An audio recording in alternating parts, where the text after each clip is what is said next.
XM202.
Of the morning, while the city sleeps, an uncommon band of heroes unites to fight the forces of evil. The Opie and Anthony Show. Oh, my sweet Jesus. With Op. I want to be known as notorious. No. Ack. Everyone is always in my way. Oh, you really are deluded. And B-Cup. Kind of fat-breasted and awful. And surrounded by dullards. Ben looks like poorly spliced film. Oh, it's hilarious. Whenever Steve yawns, it looks like the back of the Batmobile when it accelerates. Pocketosis. Eric, you're not going to cry. Shut up. And armed with superhuman powers. He pulls his pants down and just starts leaking into someone's garbage can. That's rule one. How about if he gives you the old chin tap with his helmet? That's all right with me. They are living among us. Average citizens, average heroes, quietly and anonymously continuing to make the world a better place. Controversial talkers Opie and Anthony. We are just dicks. You better just sit back and watch. Yeah. Wait, what? The Opie and Anthony Show. Oh. But enough of this palaver. Let's get the show on the road.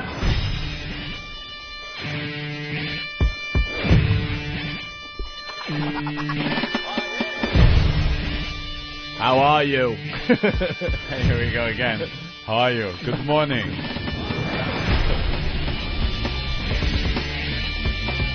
Those men wanted to have sex with me. Look at me with impressions. Stop it. Stop whining. Stay out the bushes. Let's get the show on the road. It's the Opie and Anthony program. Good morning to everybody. Enough palaver. We don't have our instant replay still. No, our little sound machines. Our infernal sound machine. With my sound machine, I rule the world. But they found the instant replays. They found them in Tennessee. In Tennessee, and they're shipping them back to New York just in time for us to ship them back to Washington, because I guess we have rescheduled our Washington trip. I guess we're going to go Monday and Tuesday. Next week. Monday and Tuesday. Postponed a week. 1 week. Ben is back in New York City. Yes, he is. Doing the herky-jerk in the office. It was good to see him again. Well, it really was. I came walking in this morning, around the corner, looked through our huge glass wall into the office, and saw Ben's huge head just bobbing up and down in front of his computer screen. I felt good. Like, our Ben is back. Good old Ben. Yeah. Ben E.W. All right, well, we got lots to do today, huh? Oh, yeah. Plenty of stuff cooking. I was just telling you that I caught the mouse. Yeah. And my brother, it was pretty... mouse problem. It was kind of funny. Notice I said, I corrected myself. I was ready to say pretty funny. Well, pretty funny. I want to lower the expectations here right off the bat. But there's no humor in this whatsoever. Let me continue. I dare you to laugh. I dare you to laugh at tsunami songs. We'll get into that in a minute or Fired. two. So fired. So fired. Should we just jump into that instead of the stupid mouse story? Because that's the thing. Yeah, We'd like to start the radio show with the big thing that finds our interest, you know? Well, that is pretty big because we've been through it. Oh my God, we could feel for any radio show is gonna get fired. You know what though? I don't have any sympathy. I'm not saying... I don't care. I don't care that they played this tsunami song and upset a bunch of people, and now the news is picking up on it. It's not like I'm upset by the tsunami song or anything, but I don't have any sympathy for other jocks that screw up and are on the verge of being fired. I almost enjoy it because we've been through it so much. Misery enjoys company. We've been through it twice, and we know all the signs. And the signs are starting to happen to this morning show here in New York City, Hot 97. And Anthony and I, our expert opinion as far as getting fired goes, fired, so fired. Fired. With a so fired. Oh, big red capital F. Fired. And people don't understand that. There's fired, and then there's so fired. Oh. This is completely and totally fired. Yeah, I think so. It's one of those situations where we've seen it before. You do something on the air. It doesn't matter what it is. You do something on the air. It's controversial. It's offensive. It upsets people. Whatever. Now, you're part of the show that did it. So you're very close to the situation. So things happen very quickly to you, the crew of the show, and your bosses. You get together, you have your little powwows, and then you go home and you sit and you think to yourself, I think we might skate this because I'm really not hearing anything. There's no buzz. But you're so close to it that no one else has really heard about it yet. So a day or two later, that's when these little signs start popping up. Newspaper stories. Press coverage, maybe Fox News picks it up, and that's the phase that they're in right now. As a DJ, you never want to be at home, and they're teasing the 10 o'clock news. Yeah. Coming up at 10 o'clock, hate radio in New York City. We'll tell you more. Stay tuned. And then weather. You're like, Pretty much at that point, Anthony calls me, or I call him, like, no. Strap in. Dude, are you watching? Right. That's me. Dude, are you watching Channel 5? Yeah. Oh, man, we're screwed. We're so screwed. Oh, they picked up on the story. We're so screwed. No, I'll stay on the phone. Yeah, let's watch this together. And then we watch it just going, and all you hear during the broadcast is, just us groaning. That and, where did they find that video clip from? That's got to be 15 years old. That's so old. I haven't had long hair in a decade. If I didn't think we were so fired, this would be great. Right. But it sucks because we're so fired. And then you wake up the next day and you go to the corner store to get your newspapers. And then you see your mug in the newspaper. Yeah, the story's there, and then you're like, who else has this story? And you hope that it's just that'll be it. They did a thing on the news. Yeah, we got some press, and it goes away the next day. Sometimes it goes away. Sometimes it don't go away. Usually it doesn't go away, and it just builds. This is the snowball effect, we call it. Yeah. And, it builds, and it builds, and it builds. More people get upset. And then the worst part is now people that never even heard it are reading the stories, and now they're getting pissed off and writing letters. And they didn't even hear it. But they read the accounts, get all pissed off. Well, and you're done, fired. This particular tsunami song, and the outrage is hitting all the Chinese news organizations around the world. It's not like there's a lot of Chinese people in the world. No, not too many.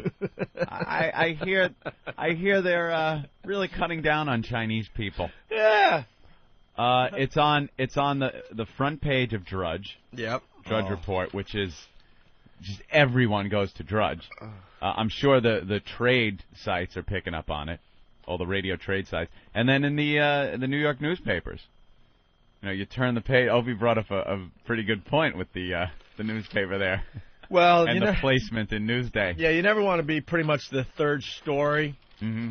Where the first story is, coffins from Iraq. It's the front page headline on Newsday. It shows coffins heading back from Iraq. So now you flip the page, which is like that's just a horrendous story. And I'm glad they're finally showing the coffins with the flags draped on them. Yeah, by the way, because the government likes to hide the fact that actually this is a huge tragedy for a lot of people and families.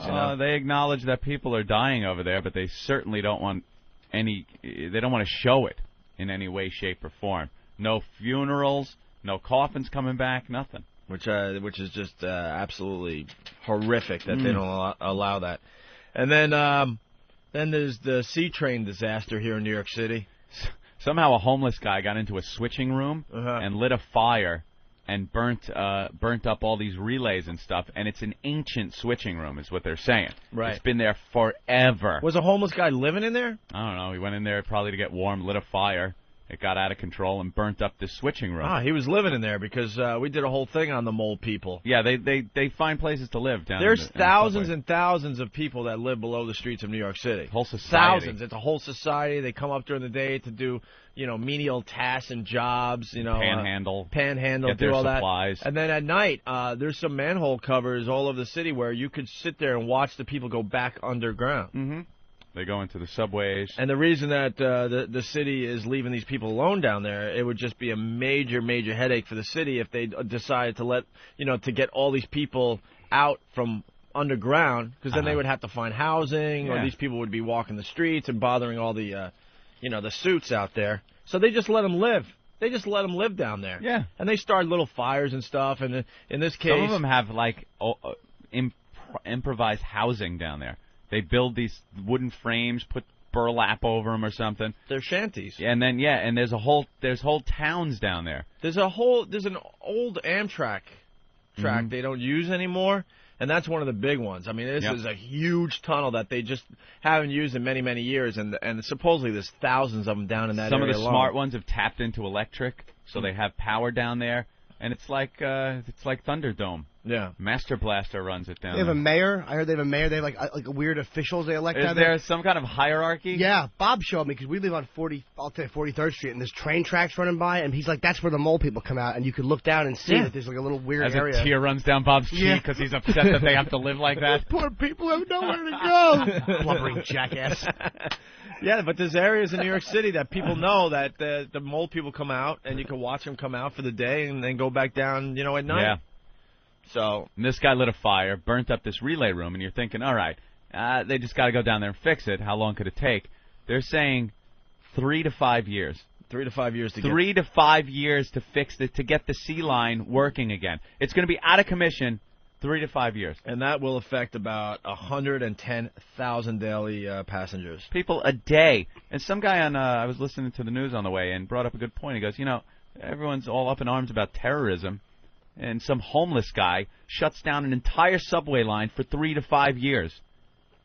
where's the security at these switching stations? Right. Well, There are so many vulnerabilities in this city that they can never ever put enough security on. I think it's just a matter of where and when, when they strike next. Yeah, I definitely agree with you. Homeless guy knocks out an entire subway line for 3 to 5 years. And then the third. I didn't know what I was doing. I was cold. My golden buns was cold. Tippy Tom, everyone. I didn't light the fire. You said I could dance on the stage. I was dancing on the stage naked, and it burst into flames. I saw the train coming. You said I could dance on the stage. What stage, Tippy? All right, I'm going to jerk it. Oh, that was hilarious. So then the third story, getting back to how this started here, is Hot 97 in trouble over tsunami song, Anthony. Oof. And that's what I was trying to say. You don't want to be, the coffin's coming back from Iraq, sea train disaster, and then your little morning show is pretty much the next hot story right when for you the day. Flip over that front page. There it is. Call for federal fines, more apologies after station airs We Are the World parody. Federal fines? For what? For what? Offensive to Asians, this song is obviously. I understand how they can be upset. They can even be fired because the station doesn't want an offensive show like that on their airwaves. But as far as the FCC being involved, this is where people are delusional. They have no concept of what the FCC is for.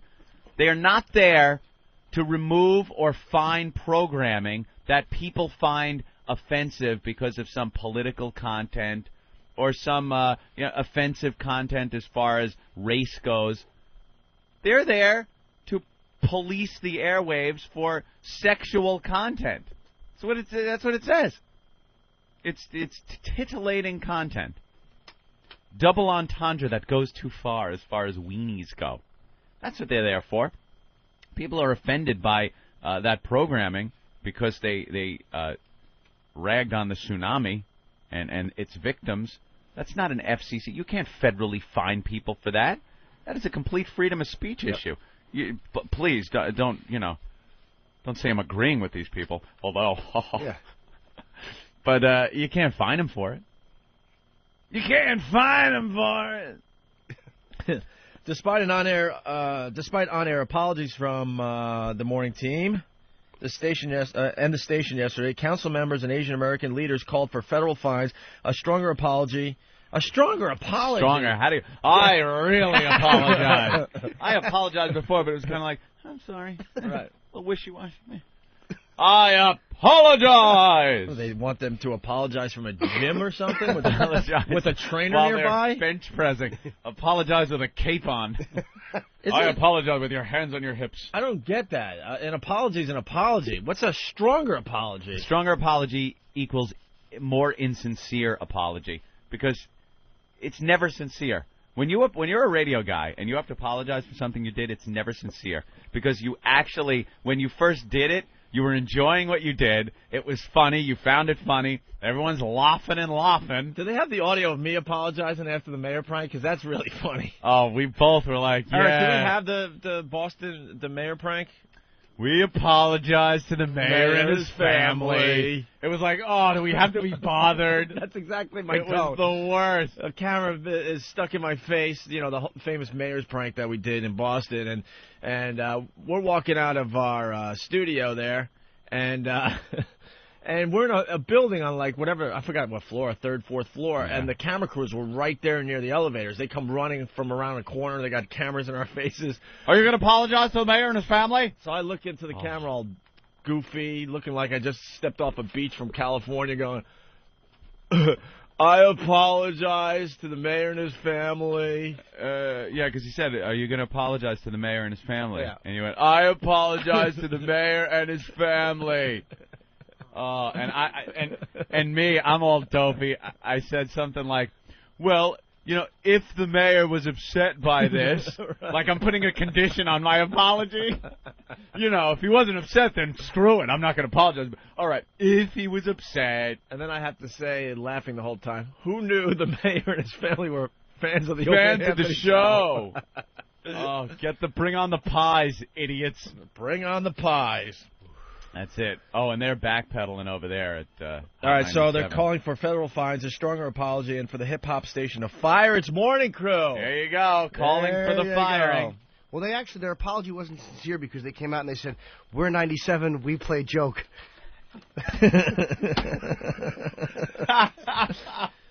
See, this is great, man. The song, to the melody of We Are the World, was played several times since January 18th until it was halted Friday amid complaints. They got away with playing this thing a lot. Yeah, but look who the complaint's from. One Hung Low. Can't be real. John Liu.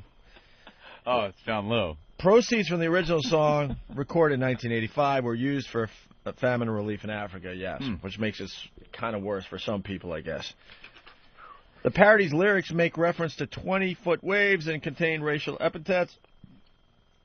In addition to Miss Jones, the other on-air crew includes DJ Envy, Todd Lynn, and Miss Info, a Korean-American woman who was heard on air registering opposition to the song when it was first aired. We played that yesterday. Yes, their little argument on the air. Miss Info. Hey, she was smart. She got out of the whole thing. You know what? I respect her for, speaking her mind. I definitely respect her for speaking her mind. I mean, the song is hacky. It's awful, actually. It's not even funny, really. And she didn't want any part of it. I don't know. My problem with her, although I agree with you, she did speak her mind, was that it was too... They were so annoyed at her because obviously every time something like this comes up, she backs out. Like, if this was the only case where she's like, nah, this is just not funny, I don't like it. Perhaps she just wants to keep her job. Good point. You know, it's a little rough when you're involved in a show like that where, you're doing things that could potentially be offensive to people. And it's rough to be involved in that and not worry about your job all the time. That's true. But, on the other hand, then don't be involved with that show. Then find yourself another job on one of those cutesy morning shows where they never get in trouble. Well, there's a councilman, John Liu, that's, the leader of this complaint. Falun Gong? And he says, did he really say this? This is utterly irreprehensible. I know. It shouldn't be... reprehensible. Just reprehensible. No ear is needed in front of that. This is utterly irreprehensible. That means there's no way it can be reprehensible again. It's been reprehensible and it cannot happen again. Because it's irreprehensible. That's way to blast the stereotypes, stupid. This will never again be reprehensible. Never. It degrades to more than 200,000 victims. It demeans all of us here in New York City and throughout the world who are engaged in trying to help these victims of the tsunami and its insult to humankind itself. These people are so fired. They caught up with Mr. Liu riding a bike with a big basket on the front full of wonton soup and fried rice to shove menus under doors. Those guys are out in full force. It's a blizzard here in New York City. Oh, you got to go. What a work ethic. But what a work ethic. Asian guys are still on their bikes attempting to deliver food to us. Did you see the picture this is even worse, in the Daily News? Is a picture of how could they make fun of such a tragedy on page 5.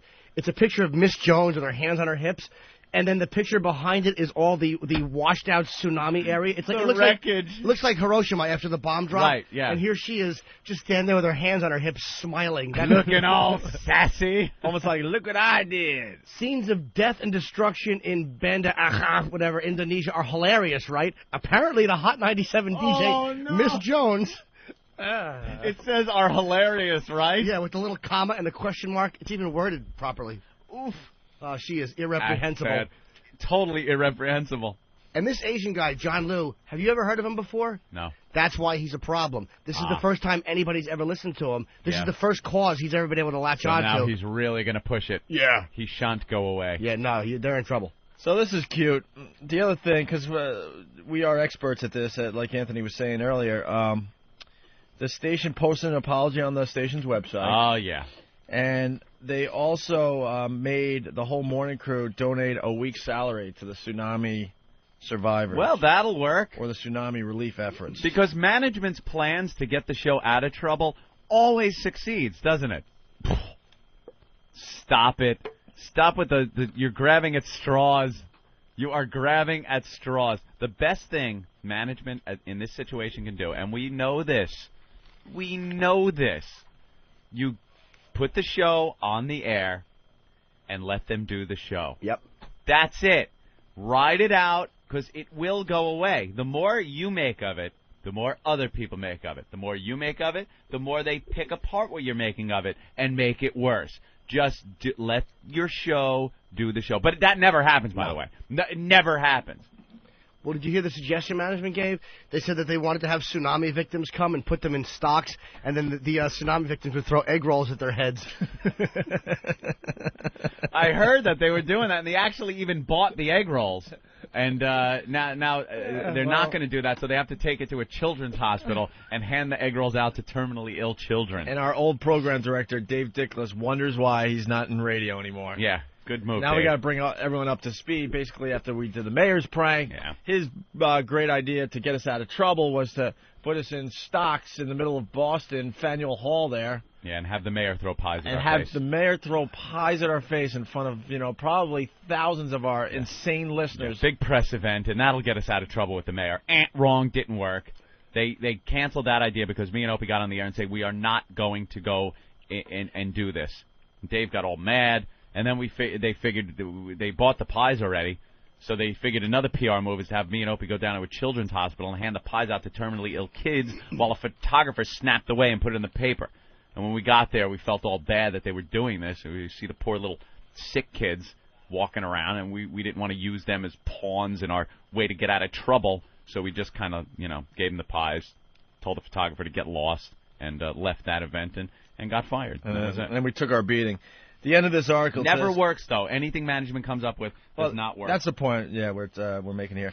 And then, finally, this quote at the end of the article, which just means they're so fired.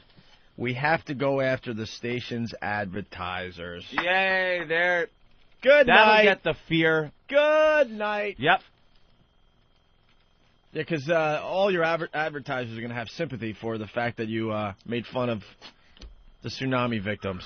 Good night. And that's the reason they're fired, not because of the FCC. Mm-hmm. That's a rough one, too, man. We listened to that yesterday. It's like, hey, look, I believe people say what you want, freedom of speech, but that's a rough one. It's like, if you're going to go after the tsunami, do it, but you got to be a little bit subtle about it. How many complaints you think are going into grape soda and Cheetos places?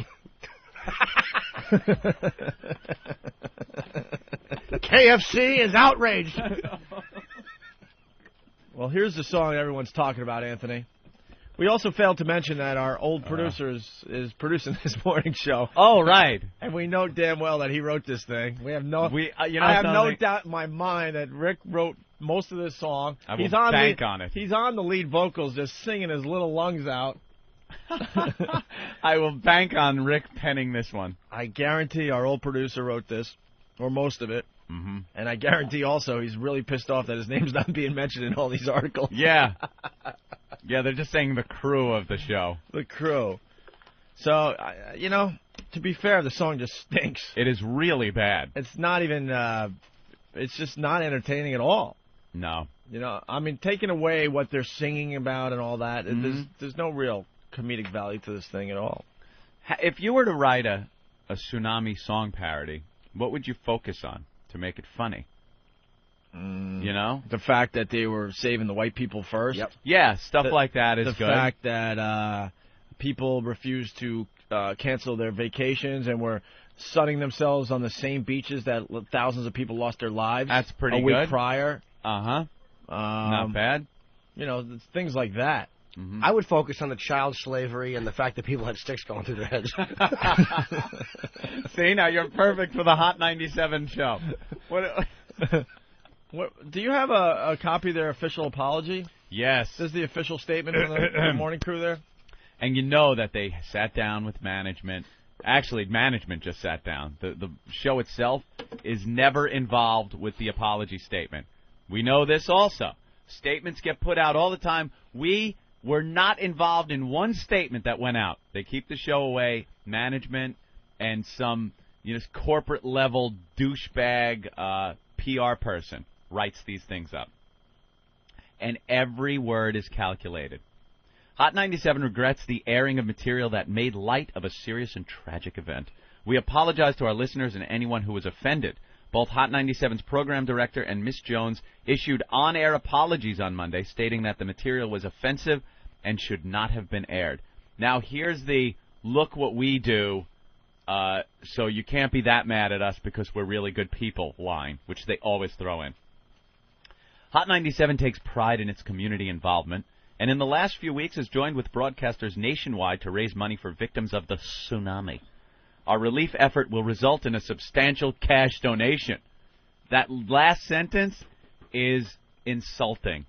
People reading this will go, oh, now you're trying to get off the hook by saying a substantial cash. Substantial in, how are you measuring substantial? In the money that's been sent over there already? Billions of dollars from other countries?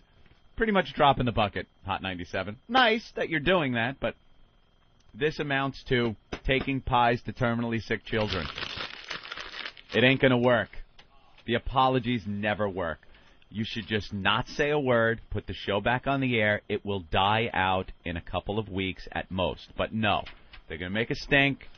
The people that are, want them fired are going to make a big stink, and management's going to get all shaky about sponsors being pulling their ads. They're fired. They're fired by Friday. I actually have a mathematic formula that I just fill in different names of jocks that screw up, and you just run the formula. They're already fired. They're already fired. We know. We've been there too many times. Are they still on the air? Here it is. I think they're on today. They got to be still on. Oh, they'll let them go on a couple of days after like nothing happened, but in the long run, here's a song that has created a lot of controversy. It really is hacky and awful. Take a listen. Listen for Rick. Rick's on lead vocals, our old producer. He comes kicking in with a big, strong Bruce Springsteen voice. Singing his lungs out. With the kids, there was a time when the sun was shining bright. So I went down to the beach to catch me a tan. Then the next thing I knew, a wave 20 feet high came and washed your whole country away. And all at once, you could hear the screaming chains, and no one was safe from the wave. There were Africans drowning, little Chinamen swept away. You could hear God laugh and swim, you bitches swim. So now you're screwed.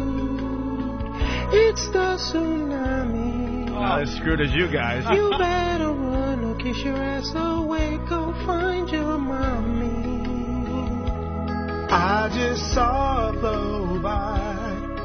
A tree went through her head. And now your children will be sold child slavery.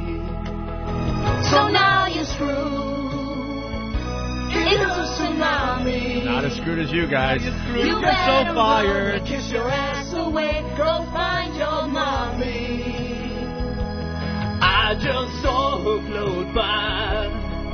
A tree right through her head. And now your children will be sold in child slavery. So now you're screwed. So now you're screwed. It's a tsunami. It's Rick Delgado. You better run and kiss your ass away. Go find your mom. Go find your mom. I just saw her float by. A tree right through her head. Oops. And now your children will be sold in child slavery. Please not the kids. I'll pay for all the kids. No, we're fired. The Asian kids, the Chinese kids. We are so fired. The kids, the Puerto Rican kids. I love them all. I'll pay for everything. I promise. I won't touch them. Bubbles, come on, let's get these kids. We're on the unemployment line, just waiting for our checks. All you kids, we love you. Oh, that is so bad. This parody was the next couple of days, temperature is going to stay well above normal after a couple of days well below normal. Here's a look at your extended forecast for tomorrow. Sunshine, 60 degrees, Martin Luther King Jr. Day. We're going to see temperatures in the low 60s. Mostly sunny. 2 for Tuesday. Broadcasters, effing up. You two for Tuesday. That's right. Hey, let me backsell that. You heard Screaming Chinks and Martin Luther Coon. On our 2 for Tuesday, racism. My CD player was on continue play. Yes, Sorry. it was. But it worked out perfectly. It was on continue. Awful. They are so fired. When that screaming chink line comes in, it's just, that is the worst. Yeah. Oof. A couple of lines you could have just fixed and made it, like, offensive, but not where they could grab onto anything. But Yeah. Nah, it's just, yeah. Brian from Jersey. What's up, Brian? Hey, O&A, what's going on? Hey, Sugar Tits. Although they Hi, never Brian. used gook, which was kind You of, guys there? Yeah, you're right. sensitive. Yes. Yeah, go ahead. Hey, what's going on? Finally got my virus back. Listen, I'm watching the news this morning, getting ready for work. Channel 11 actually playing the song. These guys are so screwed. Oh, no. Compounding everything. They played The part of the Chinaman song? was the part they actually screamed. They played on Channel 11's news this morning. Did they play Screaming Chink or Chinaman? Sorry, guys, I can't hear you too good. All right, bye, Brian. Damn it. The last thing before we move on, somehow we'll be mentioned in this. Oh, guaranteed. Because every time a DJ messes up these days, they have to bring up all the other DJs that messed up. Yep. And guess who's at the top of the list, everybody? Number one with a bullet. Is the phone screwed up where they won't hear me? Is that what it is? Because we better take care of that. No. That guy couldn't hear me. He couldn't hear you at all? I think not. Let's take another call and see. All right, Max. Hey, what's going on, guys? Hey, Max. Max, Can you hear me? Hey, Max, can you hear? We can hear. I can hear you barely. Barely. Anthony. See, there's a little problem with my volume. Hey, Max! What's up, guys? Got a question for you. Here in 2 years, will we be able to subscribe to their program on XM Radio? Hold on, I'll answer that. 'Cause the only reason Anthony and I were able to move on with our careers is because we do have... I'm checking out. All right, whatever. See, there's a problem with the phones. Yeah. They're hearing us really low. Holy ass, I'm going to lose my mind. Yeah. I'm going to lose my mind. It is hard enough to do a radio show every morning. This stuff has to work every morning. And I don't understand how it works the day before, and it doesn't work the next day. How is that? Emergency. We can't, the guys on the phones can't hear us. They're very low. Can't hear Opie either. It's all very low. Ben comes in and stares at the board. Like, you know what button to push here to fix this problem. Just let him herk and jerk and hit some buttons. He'll hit something. Fix it. What are you going to hit, Ben? There you go. Ben just comes in and starts staring at the board like he knows what's going on. I know you know what's going on, but you don't know this. Anything? The phone callers. This is high-tech crap. They hear us very low. And then they start talking when we try to talk to them. And it gets very upsetting when they go, I can't hear you. I'm punching out. One of these? Ben, what are you doing? One of what? One of what? Ben's pointing at stuff. One of these. One of these. One of these. He pointed at a cluster of 18 buttons and dials and switches. One of these. One of these. Oh. Should I try one more? You know, this is, unfortunately, we need the phones this break here. And the only way to do it is it's a very during the interactive show. part of the program here. Doug from Connecticut. Hey, Gravy Boobs, how you doing? All right, now, can you hear us? Hey, my theory also is they're that, trying to do something outlandish. Doesn't that make you want to bite your own friggin' head off when that happens? Hey, Doug, you can't hear us very well, can you? Not too bad. Not too bad. Maybe this guy's just a dope. He's stupid. Doug, are you just a dope, or do we have a real problem here today? No, seriously, I can hear you both really good. All right, then you're just a good dope. phone. All right, it's Doug. He's just a dope. So he was a dope for talking over us while we're trying to talk. All right, Doug, thank you. We didn't really care what you had today. We just wanted to use you to see if the phones work. Your call was just being used to test the phones. How do you feel today? You stink. I was actually going to call you from out here. Is it fixed? Oh, you were? Do you hear how going to do a prank? No, to just Albert McCann? You better let him out. And then wave at you. Hi, guys. Phone. All right, why don't we take a quick break, and we'll continue with the O&A program. What is this? All right, what's the problem? Oh, boy. What's the problem? What's the problem? The Emperor is not happy with his coffee. Oh, no. Are we going to have to break into... Jim Norton. Coffee Diva. Look at that cup. What brand is on that cup? I don't know. It doesn't taste good. I don't like it. Where do we get our coffee every day? I like Starbucks. And I don't like supporting the savages that run most of these delis. You're insane. Yep. You betcha. You might be right. Yeah. Want this? Hey, want to taste this? Wow, that's really nice. Throw it against the wall. I'm not diva. I'm a diva. I'm on Starbucks coffee. You betcha. Jim Norton. Coffee Diva. I know Starbucks is a big world order type of thing. At least they're not funding terrorism. The Opie and Anthony Show.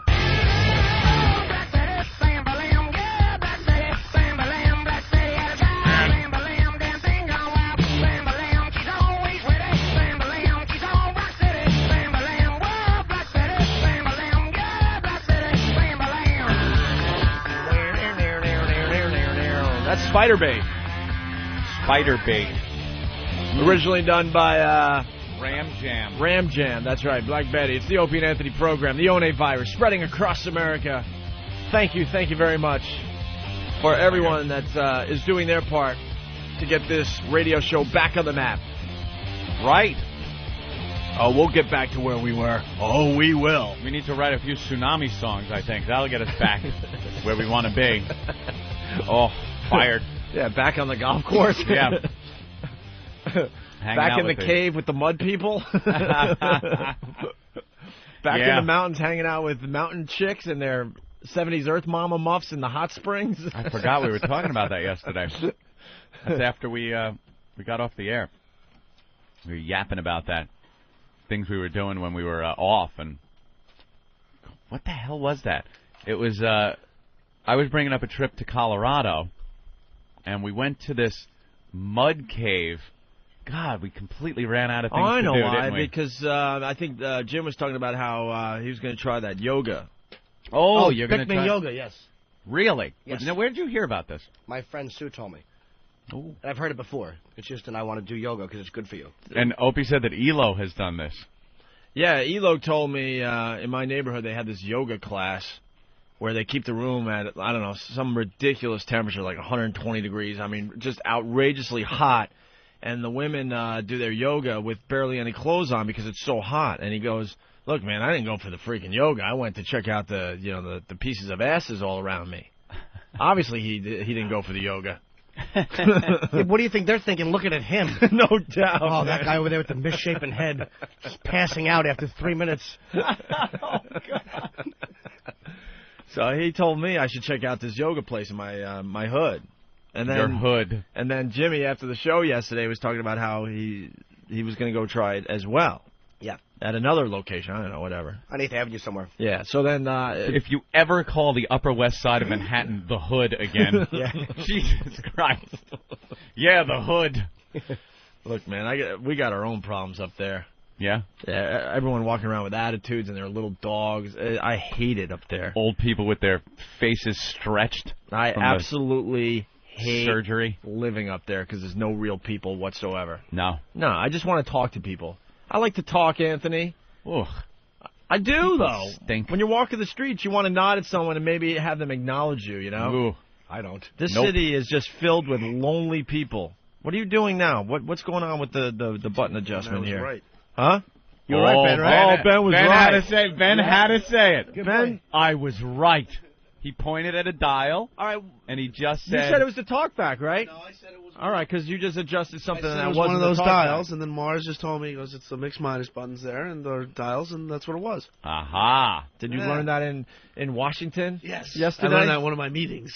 There was many meetings he attended. Ben was at the XM Satellite Radio compound in Washington, D.C. He had a lot of fun. Anyway, so then, yeah, I don't like it up there. No? I just don't. No, I don't. Mm. You know, I don't like talking to people, so that would be a great place for me. Not long conversations, but maybe an acknowledgement that you're sharing this earth with somebody would be nice. Nah, that's what the suburbs are for. Yep. If you're in the city, forge ahead. You see the way I walk around in this city? You can barely see a slit for eyes. I swear to God. I like just bundling up when it's cold and putting my head down and I almost bump into people. I just follow like a crack on the sidewalk. It's like a little track that tells me where to go. Yeah. And that's it. I don't want to look at anyone. I don't want to deal with people. I cannot stand human beings. If I could leave this planet, go to Mars or something, Venus, I like that a lot better. 2020. That's when they're scheduled to go. Is that it? Tomorrow's, yeah. Thank God. I'm very distracted because on the phones it says Rob from Long Island, and under comments it says, wants to mail in girlfriends, THIG. And then it cuts off right there. Thong? No. No, I'm thinking it might be his girlfriend's thigh. That's why I think we have to go to this phone call. It says, wants to mail in girlfriends, THIG. What's the rest of this word? Rob, what's up? How you doing, guys? Yeah, no, I got a pair of my girlfriend's old thigh highs that I wanted to mail it to you guys. I'm sure Noah would put them on for like at least $5, you know? Oh, thigh highs? Yeah. Big leather boots. Oh, man, that was a real letdown. Thought it was a thigh. I thought it was a serial killer or something. I thought we had an exclusive on the program. It's some stupid thigh-high joke. Anyway, so we're talking about the hot yoga and stuff, and then it reminded me of just, I don't know how I took this leap, but I was in Seattle, and I was in a rainforest with our old pal John O'Brien. At least there's no people there, right? And there were a couple girls involved, Anthony, because I'm not going down the Java Log Road again. And we're walking up into this area where there's natural springs, hot springs, where basically the water is just boiling hot coming up from the ground. Big forest with petrified Java logs all over the place. And someone could probably explain why this is. I don't really care, but basically what the locals do is they build these natural pools with rocks and mud. So then the water collects in these pools, and then the people pretty much lay around in these things naked. People see it as some type of healing thing, some type of thing that's beneficial to health. Because it's right out of the earth, and especially Seattle, you're just going to get a bunch of these hippie-type mentality people that just think that bathing in this bubbling water from deep within the earth is going to help you out in some way. It was kind of cool because there's a lot of mountain girls with 70s Earth Mom completely nude. Great. So John and I look at each other like, what the hell? Let's give it a shot. I wasn't brave enough to go nude. I kept my little underpants on. Underpants. You went in in your underpants? Underpants, which made me look faggier because everyone else was naked. But I'm like, you know what? Nah, I'm just not feeling it. So wow, but you are really insecure about your schlong. Not really. Well, you're not willing to, expose it anytime. Anytime the opportunity has come up to expose it, you always back out. I don't know, because I think when like John O'Brien's girlfriend was there. Oh, a little weird. My girlfriend at the time, which that is weird. Which is fine, but I think it's easier to get naked in front of people you don't really know, strangers that you'll never see again. And maybe your girlfriend, but if you're with your friends and their girls are there, and you already know the dude, which makes it weird, and then his girlfriend's there. And you're right. That image will never go away. You're right. That's the reason. Yeah. That's definitely the reason. No, you should have talked to her and kept leaning in so your helmet was uncomfortably close to her hand, like whispering to her.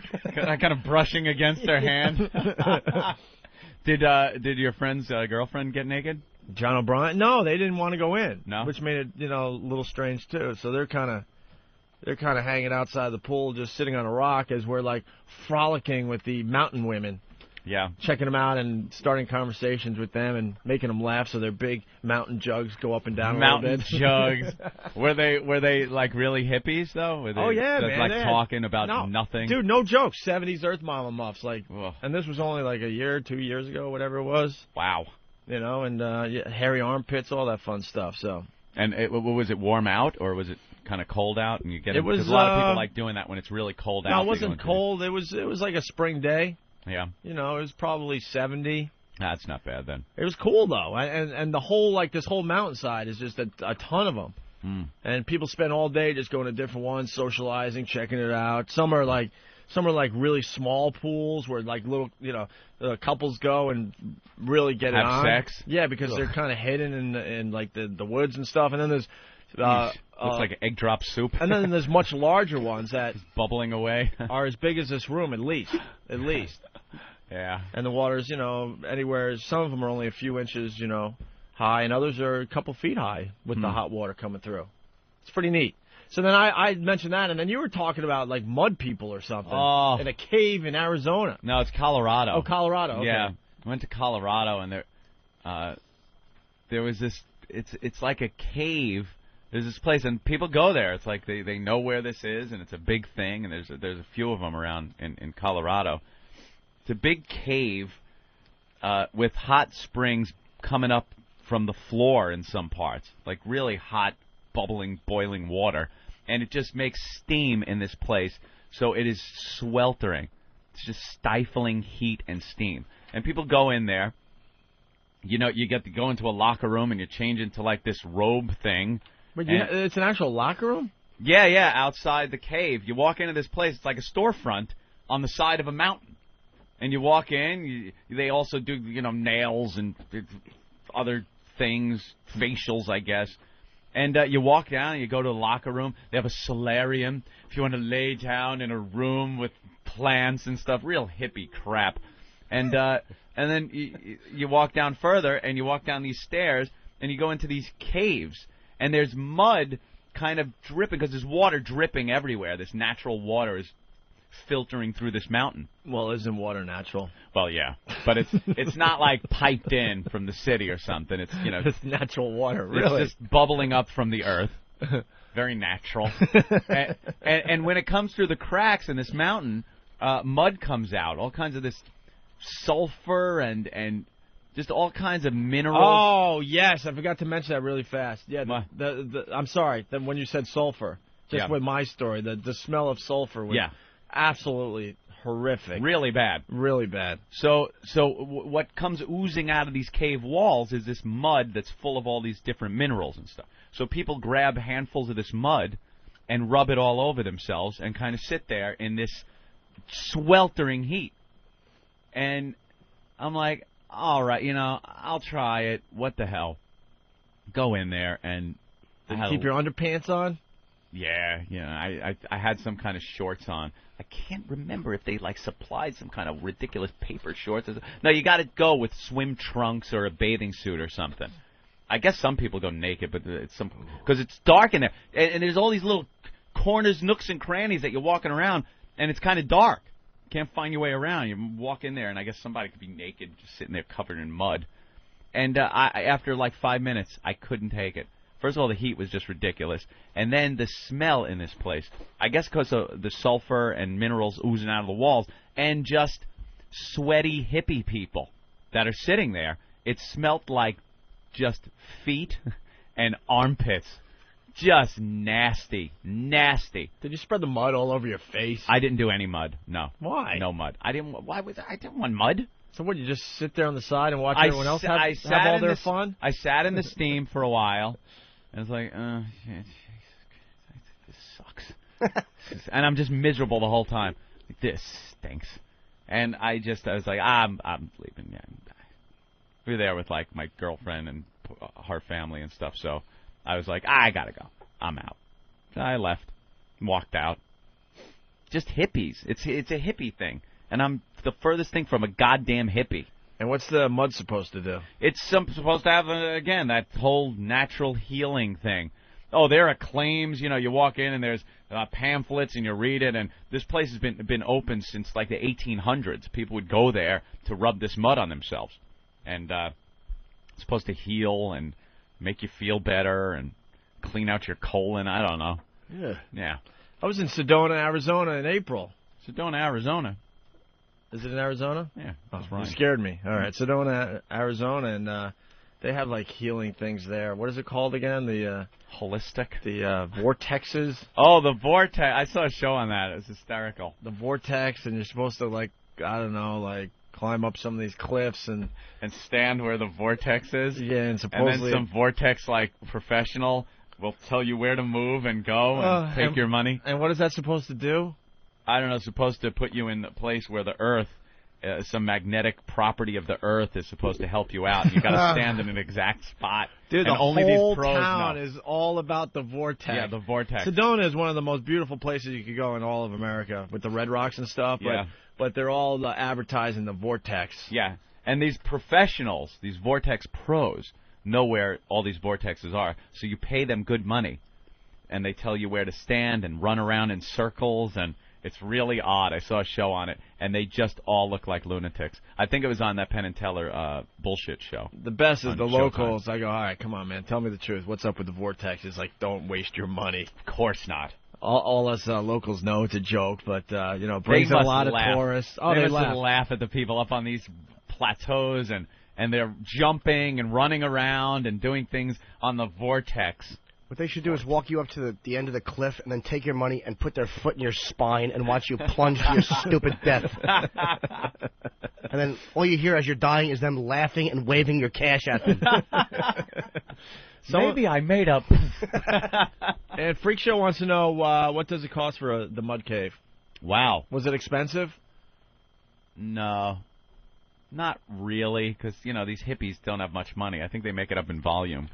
And it's in the same area that these big hot springs are in, and they've made pools, like huge community-sized swimming pools, out of these hot springs. Yeah, They're fed with the hot springs. Yeah, that's exactly what I saw. But I mean built-in pools that they make that are the size of Olympic-sized swimming pools that are filled on a daily basis with this water, this hot spring water, and it's supposed to be... it's supposed to help you. And I looked at the pool, and it's brown. Because it's water coming from the ground. So it's brown, and it stinks like sulfur. No. I'll go to a nice hotel. They have heated swimming pools, and I will swim in there. I want to smell chlorine when I swim, not sulfur and hippie feet. Hey, hippie. Oh, those goddamn hippies. Goddamn hippie. All right, we got to step aside. Very good, very good. Norton, you've never done anything like that? No. No, come on, man. I'm a hotel guy. The same. I don't like any outdoor crap ever. That's me. I don't like it, and somehow I always get pushed into these things. You remember the famous hiking trip? Upstate New York.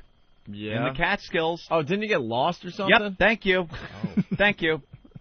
Me and my girlfriend go hiking.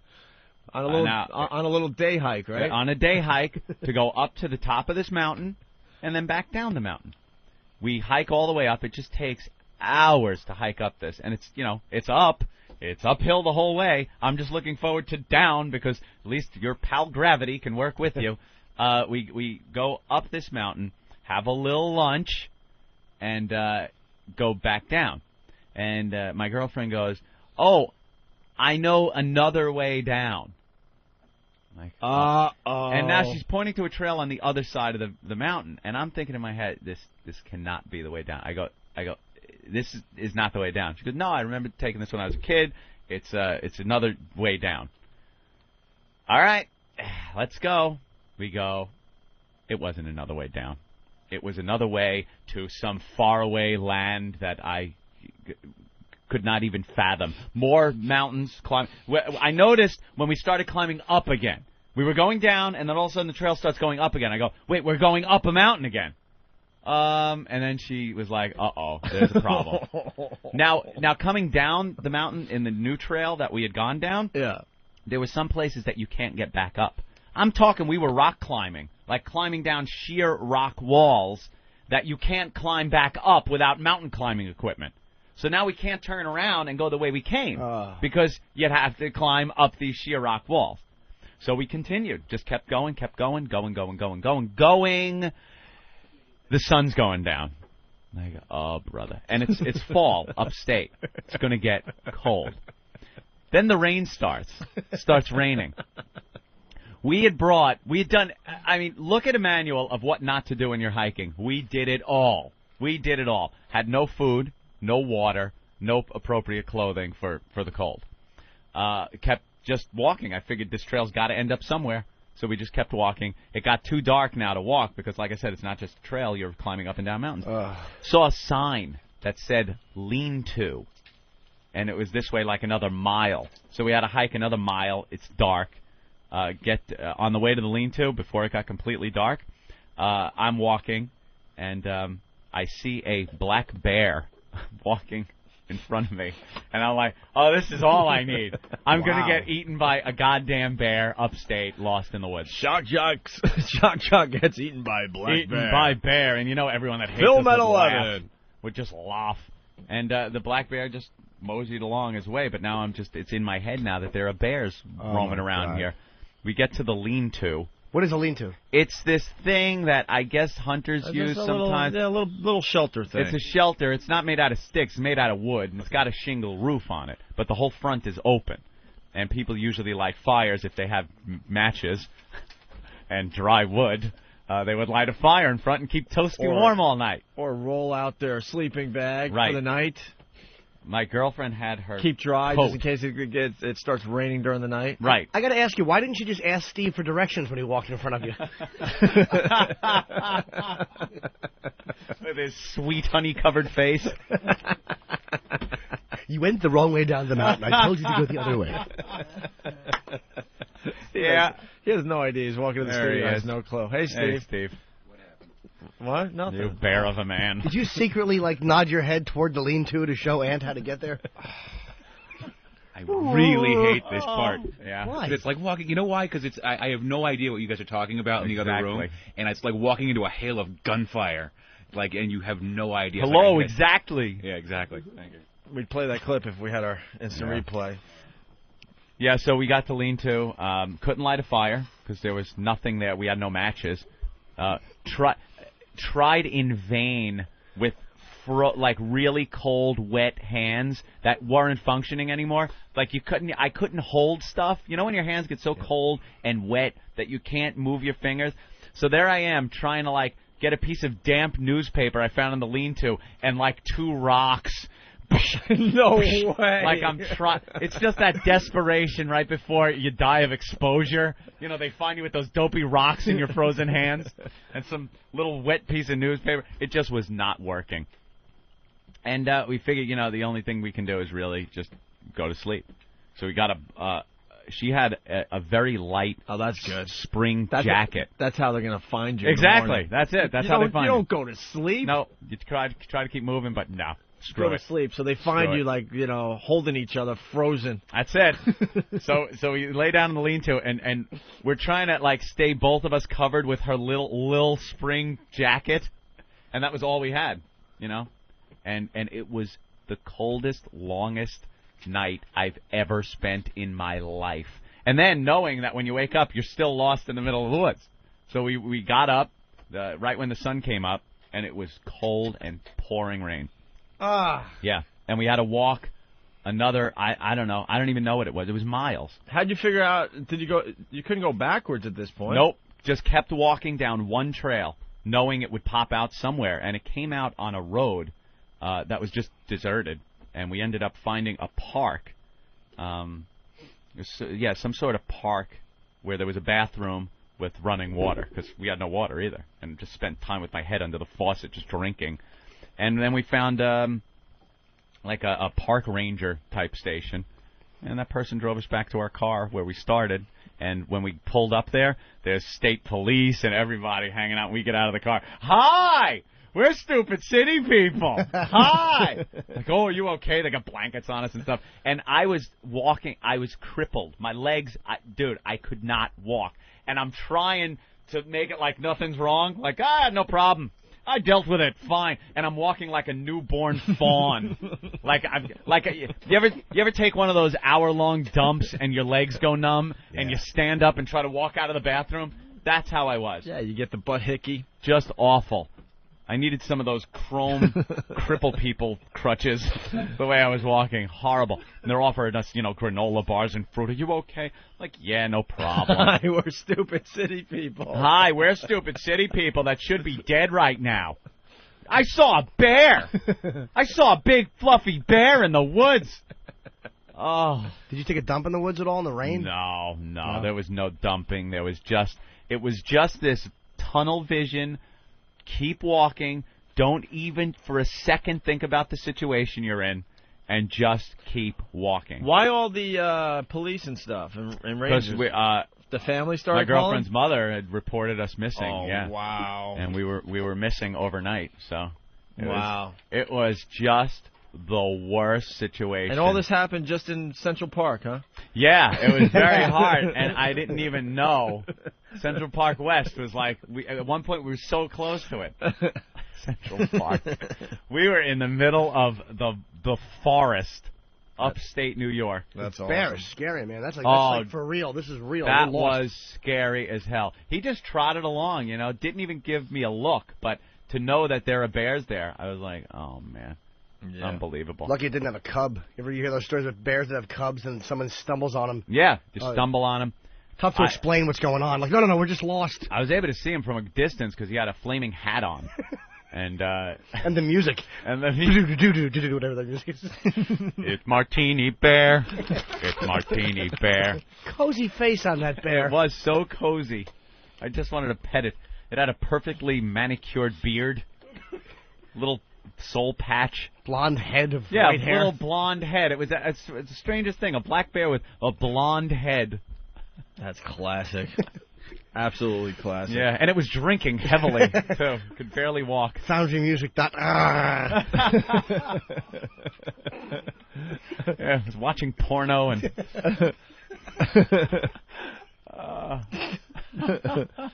All right, we should take a break, Anthony. We were going to break 15 minutes ago before that fine little story of yours. God. You know how we're trying to make the show more gooder every day? Yeah. Slowly but surely, all the pieces are coming back together. That's our job. We're finding stuff that we used to play, because we weren't allowed to bring anything with us when we got fired. No. So I think we're about 50% there, to be honest with you. We still have a lot of stuff to hunt down. But we found this little ditty. You're going to love this, Anthony. Huge find by Eric. Norm Macdonald talking about the gee. Oh, I love this clip. Talking about the gee. Check this out, and we'll continue. To be in bad taste, as you look back on it. Maybe at the time you thought it was a good play, but you look back on it and you think that was in bad taste. Well, sometimes, like in stand-up, I'll do jokes that are, like one time I was doing this thing in San Francisco and they were all gay people in the audience, they told me. So I figured I'd do San Francisco? Yeah. No. So I figured I'd do stuff about gay people so that they could relate to it. Yeah, it's warm up. They love that. And so I was talking about, because I went to this gay pride parade, and I saw in it there were these old men and old ladies like with these signs that said, "We are proud of our gay son," And so I was saying, that's an odd thing to be proud of, because it's not an achievement, It's not like something you work all your life to be gay or anything like that. And I just wondered, I had a hard time believing that these 50, 60-year-old men are actually bragging, at work like they're, hey, Bill, my kid, oh, my God, we're proud of him, Johnny. He graduated from Harvard, a first in his class, you know what I mean? Now he's articling over at a law firm, and, oh, yeah, he loves cock. That's good. He can't get enough cock in his mouth, his ass, his kid's always cock. I got a picture of the boy here sucking another man's cock. I want to show it to you. Welcome to the Opie and... Hello? Hi, Ma. Ma, I'm working. I'll call you back, okay? Love you, too. Welcome to the Opie... Hello? Ma, I'm working. I will call you back. Welcome to... Ma, let me work. Welcome to the Opie and Anthony Show. Whew, finally. XM 202. The Opie and Anthony Show.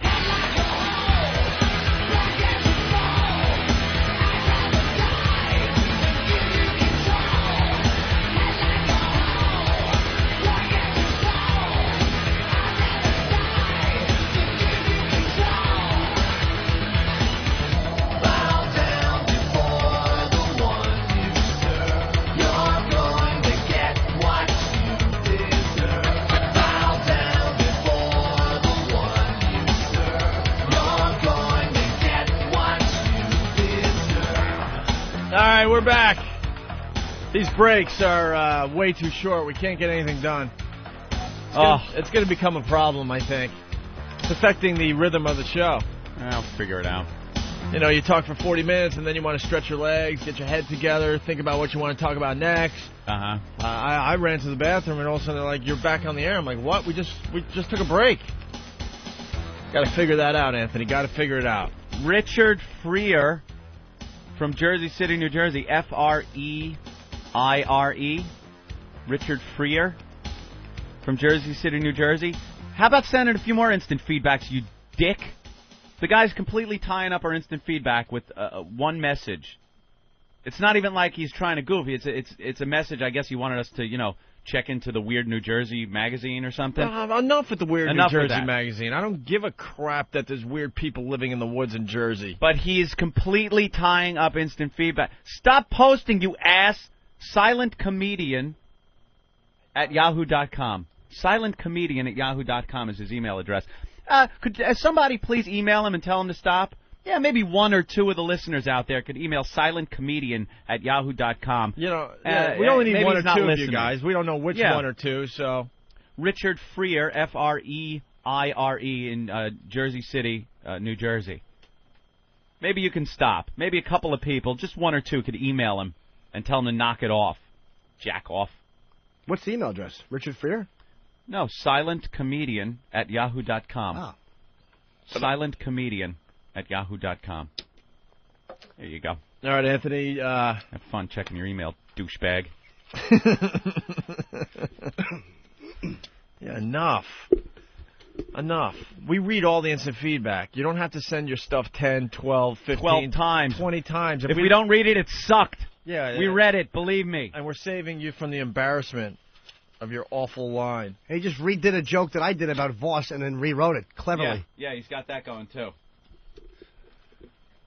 All right. What an ass. I'm telling. Anthony, the Johnny Carson tributes continue. Yes. We got some audio of Leno doing a very tearful monologue. He did. Well, he's a poser. I mean, no one's going to take the place of... Did you see the little midget get proposed to?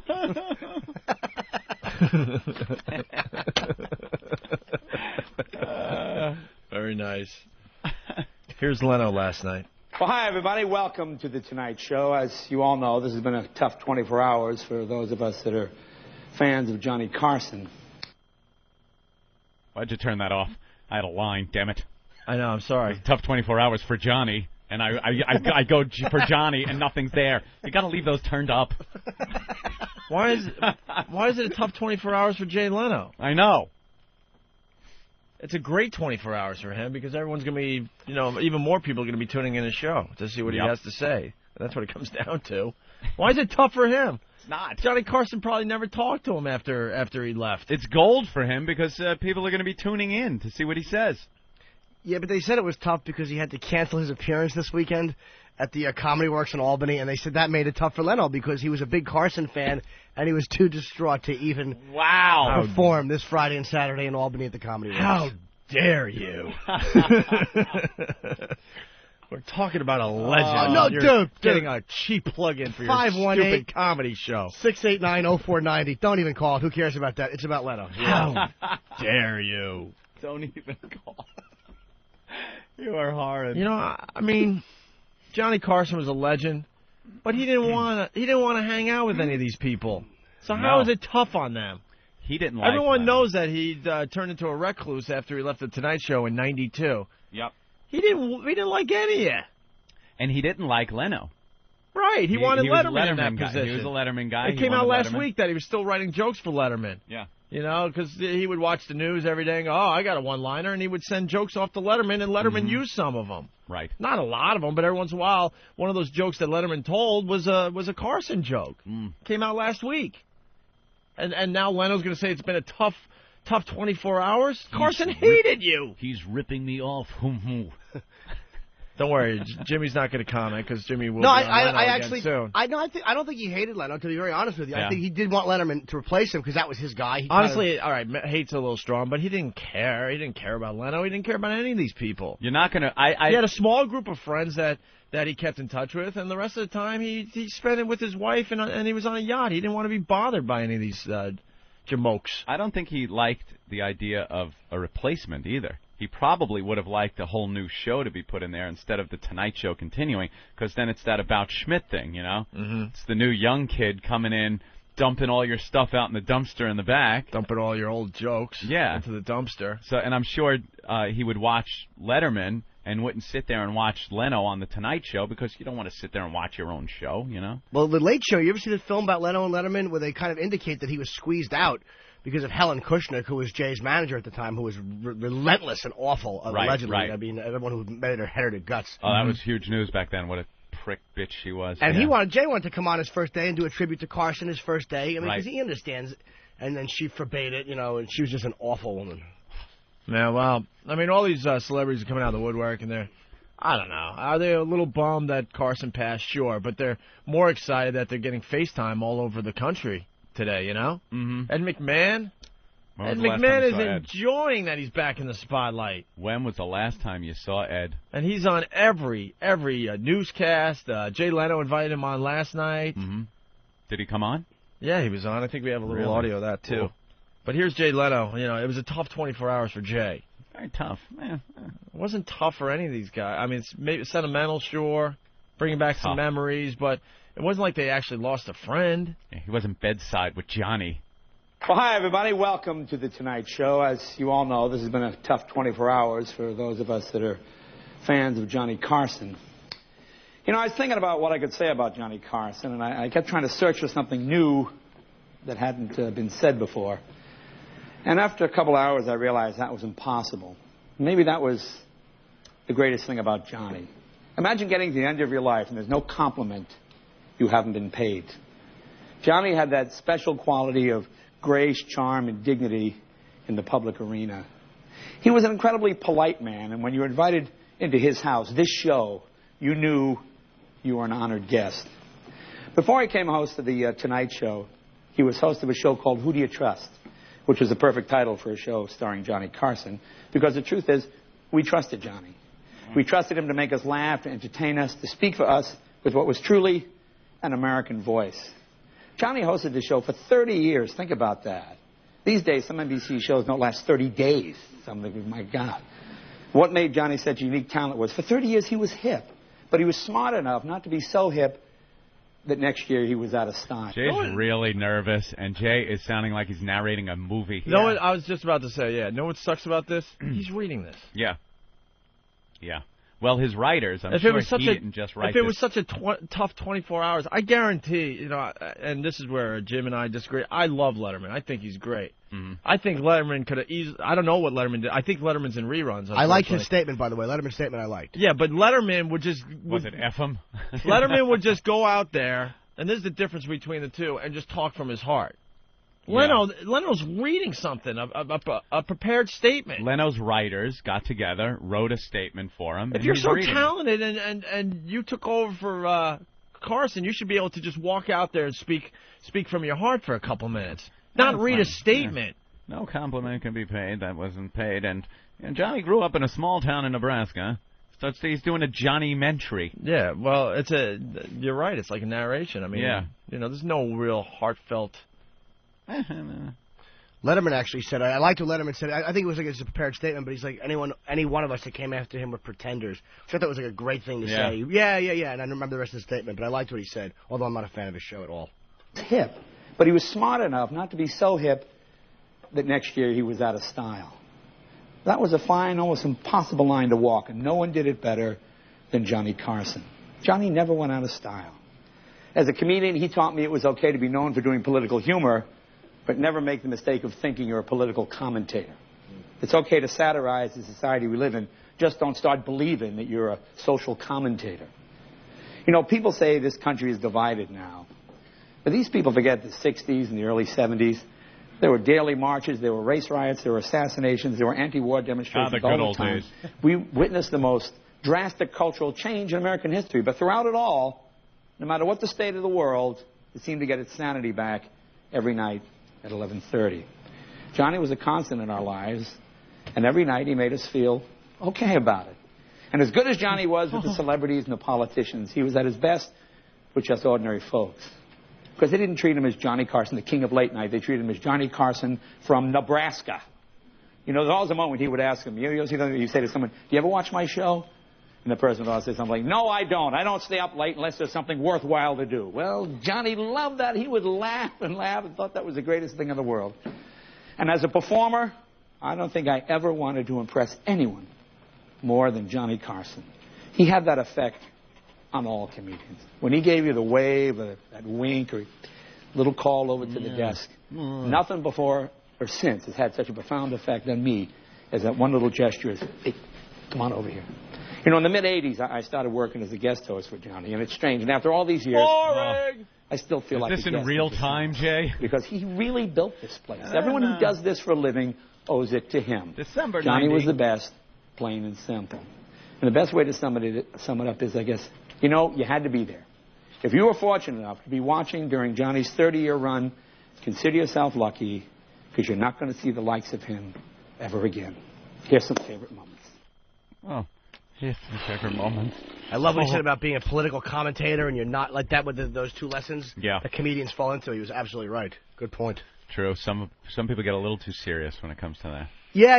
Like, you look at The Daily Show, and Jon Stewart's a great comic, and they're talking about him replacing Dan Rather. I know. Like, dude, you're not a real... I'm not saying he wants that, but you're not a real news guy. You're a comedian. Is he going to be able to pull his collar and go on the news? I don't think so.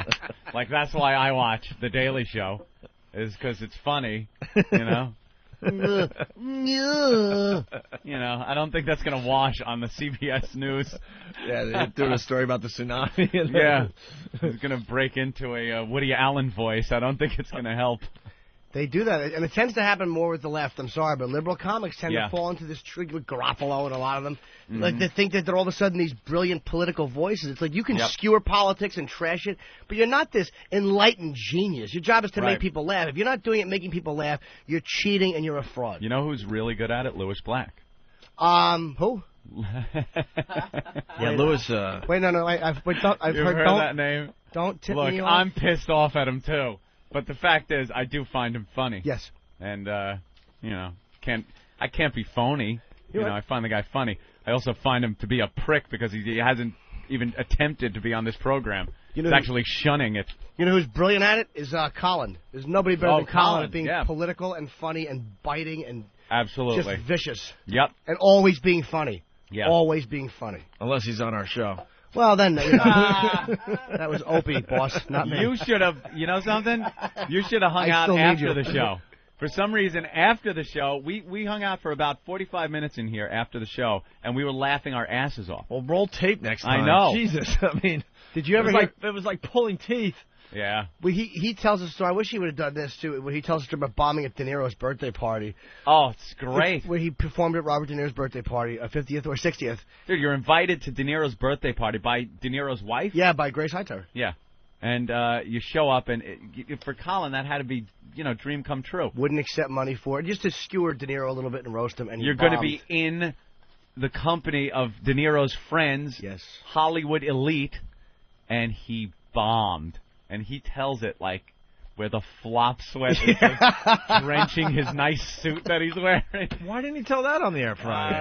He kind of came in at like 9-something. Don't forget, we were in the middle of other things. Yeah. We were like, we got to get to this tape. We were getting the tapes, so he only had like... We were in the middle of just bombing in general on Friday. It was weird. It was like he came in, and we weren't able to sync up the rhythm with him until, you know, this whole after show's the show. about getting a rhythm. Yeah, it happens. Write that down great. for the next time Colin comes in. We got to hear the story of him bombing at De Niro's birthday party. He describes himself sweating and just silence and some like cordial little titters coming from some people.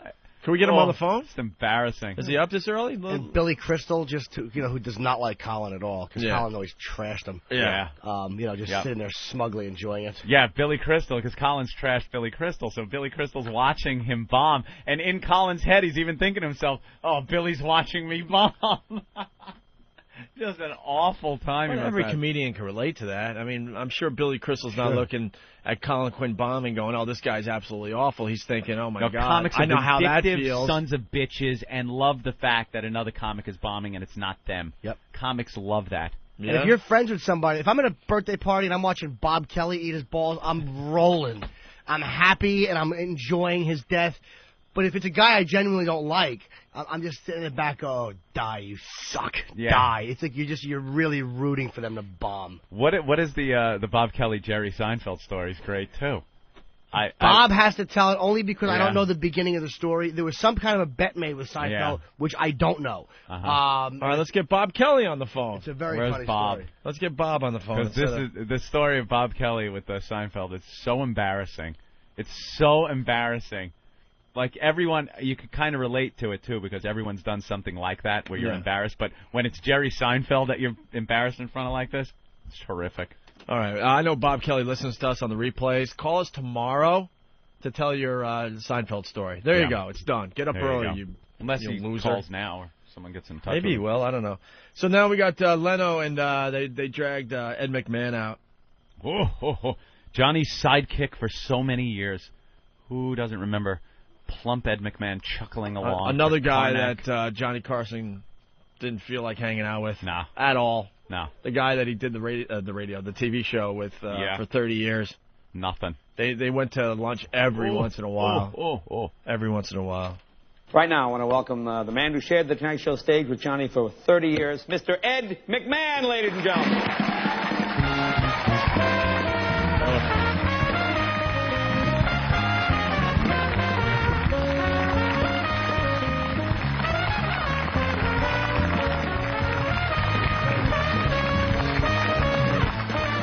A lot of hugs right here. The Tonight Show, starring with special guest Tony Randall. Oh, thank you. Standing ovation. I appreciate that, and I know Johnny somewhere is appreciating that. Well, it's great. No, he's not. He's rotting. He's dead. Johnny's annoyed going, what are you giving this stupid second banana a round of applause for? He did nothing but nod and laugh. Standing ovation. Jesus. How great was their chemistry, though, man, between him and McMahon? Like, Johnny would be doing Karnak, and Ed would just repeat what he had just said, and just the look he would give him, like, you fat asshole. You shut up. Oh, it was He funny, was man. just a buffoon sitting there. Go back to your announcer's mic and leave me alone. And Rickles would just come on and skewer everybody. Yeah. It's the greatest. Johnny somewhere is appreciating that. Well, it's great to see you. Nice You know, to it see really you. is great to see you because I feel this. It's so great to see you that I'm sorry I haven't had you on in the last 10 years. I've been here 10 years, haven't had you on. I love this Hollywood phoniness. I was It's really good to see you. an oversight. I'm Sorry sure. Johnny had to die for me to invite you on to the show, but it's great to see you. Bit of an oversight. 10 years. Yeah, it's so great to see you. Sure. Jeez. Great to see you because I feel this is like, I don't know, it's very emotional to see you now, and I'm glad you could take the time to come here. and do this. I'm very happy to be here. Thank you. And I had quite a day yesterday. You can imagine Jeff Sotzik called me at 7 a.m., and I had one of those days crying, laughing all day long. And I just saw, by the way, your essay. Was that marvelous, that essay he did? He called it an essay? An essay. Essay. Yeah. An essay. It was awful. Wasn't that great, that Vato he did? It was absolutely awful. It was horrible. That essay he did. It's all true. That book report. But the clips, you know, and I was there, but I see him again, I'd laugh all over again. And I've got hope for you. You know, Johnny would always add some lightness, so I have a little lightness for you. My son, Jeff, you just met him. He's with me. Driving over, he told me, he's got a little 5-year-old, my granddaughter, Sarah McMahon, right? Sarah Michael McMahon. So she's watching some of these clips, and she said, she turns, she says, Granddaddy lost his best friend. And I said, that's right. She says, well, who in the world's going to replace him? Oh, yeah. Isn't that something? Because she thinks the show is still that's on. the story? And he's gone. Shut up. So there's a chance you could come in. No wonder you haven't been invited on the show in the last 10 years. That's all you got? Oh, You worked with the guy for 30 years and that's all you got? Granddaddy lost his best friend. Oh, shut up. Who's going to replace him? So I was hoping for some kind of punchline. Yeah. So I hit her and said, shut up, stupid. Or I sang a tsunami parody at her. Who's that? That's the type of question Voss would ask. You lost your best friend. Who's going to replace him? Who's going to replace him? Hey, guys, let's say hi to Bob Kelly. Bob. Bobby. Bob. What's up? What's up? Hi, fella. How you doing, man? Can you hear us? Hello. Hello. Bob, can you hear us? Yeah, I can hear. You guys fucking with me with that whole thing? No, we're actually not. We're not. We're actually The having phones a have had problem problems with all the day. Yeah, what's up, man? Colin was in the other day, and he was telling us a story about you and Seinfeld. And it was a little embarrassing. Yeah, that friggin' son of a bitch Seinfeld douchebag. Would you like to tell us the story? Yeah, I feel like I'm on the Tonight Show right now. Hey, Johnny. Norton's Ed. I don't want to be Ed. I want to be Doc. Take one up the keister. Is he gay? He always seemed a little flamboyant. Seemed a little Noah-like. Remember when he was filming Comedian? Yeah. Seinfeld. Well, he was. That son of a bitch was coming down with this little camera crew, and I never talked to him. I never said nothing to him. I never say nothing to famous people when they come down there. And there's certain comedians. You're talking about the Comedy Cellar, by the way, where most of that movie Comedian was filmed. Yes. Thank you. Where all the big-time New York comics hang out when they're not on the road. Right. All right, there you go. Sorry. Thanks. So, this son of a bitch comes down. I never say nothing to him. I just, some comedians kisses their asses, Yeah. Especially if he was filming, so there were certain comedians, Godfrey, that would just, sticking their faces in. And I never said nothing to him. One night he says something to me. I say something back. I feel like we build up a rapport. Rapport? You know what I mean? Like it was what did he say? Organic. Excuse me? What's the code? Because there's a door code to get down. Is this seat taken? Well, it was kind of like a little conversation we had. Yeah. So the next what was day, it? What was it about, Bob? Was it something like? All right, so it wasn't that much of a conversation, but it was enough for me to maybe say hi to him again. Yeah. You know what I mean? He said. Did he ask why you were looking at that midget and crying? Is that the first time he's done it?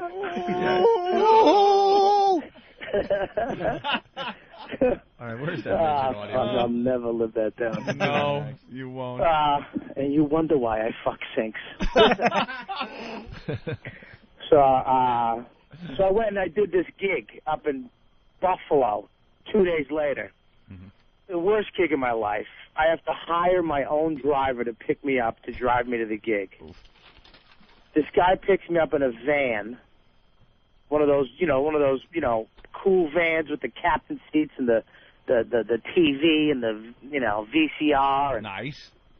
So he's got every Seinfeld episode ever, and he's got headphones on, and he's not watching and he's listening to them. Jesus. This guy's a Seinfeld freak. So we're driving to the gig. He's telling me about Seinfeld. He finds out I'm a comedian. He starts calling me Jerry. Oh, gee. Oof. I took him out we went to lunch. I had because we had like an hour to kill. Yeah. So the whole time he's telling me about, his family, and he's like, Jerry, and I'm like, Bob. He's like, oh, I know, but I just really like Jerry, so I'm like, okay, call me Jerry. Oh, my God, that's weird. Did he ask you to listen to an audio cassette of his stand-up and put you on his show? Jerry?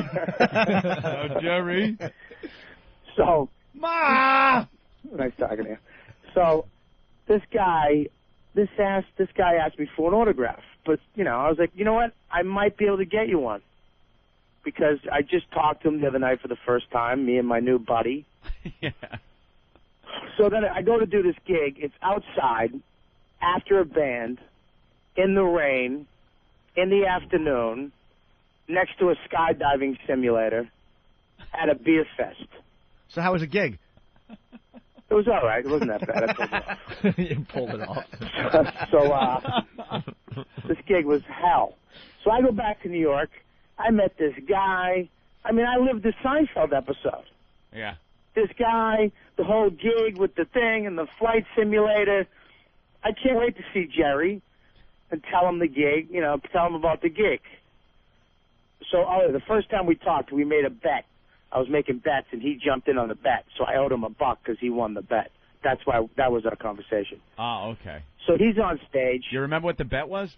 Yeah, it was if Gretzky was on the team that when the Rangers won the Stanley Cup, and no, he wasn't. All right. And so he walks off stage, and I got my dollar out, and there's like a crowd of people going nuts. He walks by me at the foot of the stairs in the cellar, and I go, "Here's your $1. You won the bet." And he looks at me with like almost think that he could smell dog shit, but he doesn't know where it is. Look. Yeah. And he took the $1, which kind of annoyed me that he took the $1. Of course. He didn't say, nah, it's all right, don't worry about it. He took it. Yeah. I go, but I got a story for you first. He goes, you want your $1 back? So in my head, I'm like, what a fucking dick. Then he walks up 2 stairs, and he turns around, and he goes, I'll be upstairs in the back corner eating. So when you're done, come up, and we'll talk upstairs.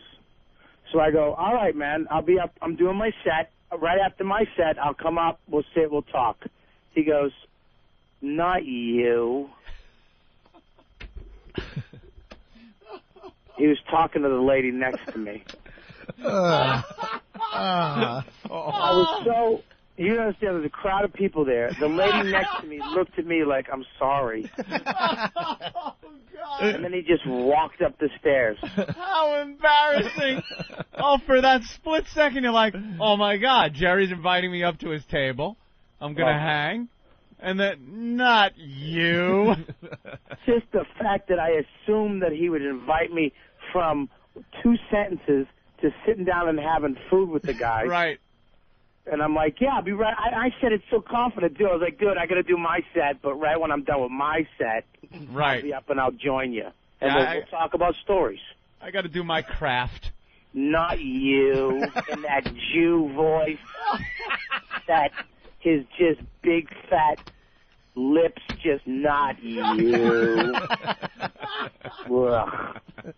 That's a good story, that man. rings through my head. Anytime of course it someone does. says not you, it rings through my head. You know how embarrassing it is when you're walking down the street and someone waves and goes, hey, and you wave back, and then you realize it's somebody behind you It's that the they're worst waving at, feeling. and you're all embarrassed. Obviously, yeah, It's got to be that times 1,000.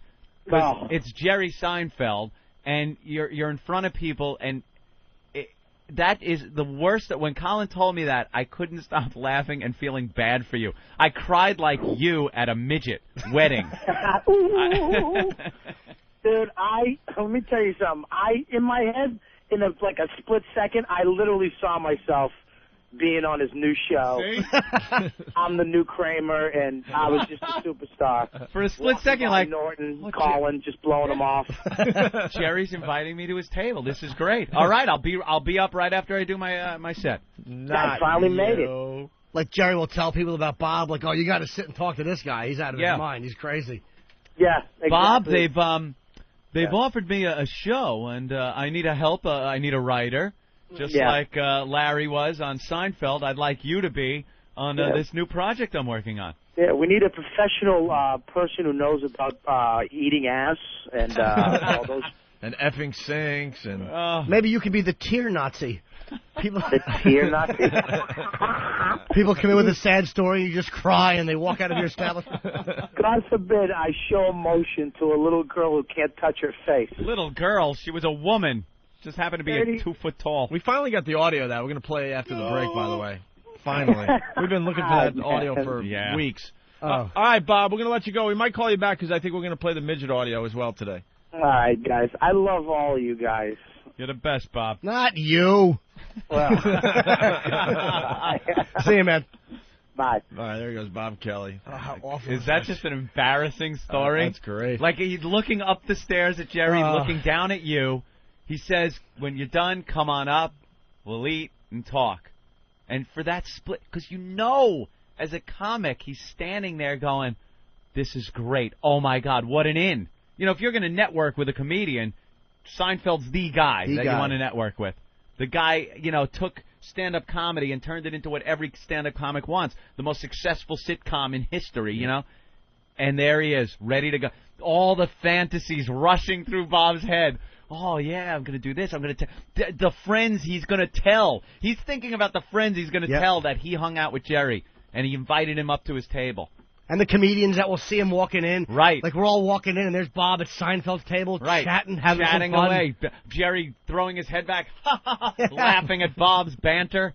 Bob going, dude, I just can't do it. I can't give you 6 weeks, Jerry.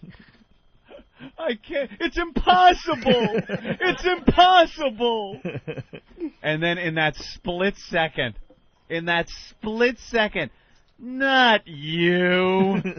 Because the Comedy Cellar, when you walk out of the showroom, you can make a right to leave, or the steps up to the left will take you up to the olive tree, and it's very cramped. Yeah. And everybody, if Seinfeld was speaking, everybody's silently listening. Of course. Everyone heard it. What a wonderfully horrible story. Oh, dude, it's just awful. That is irreprehensible.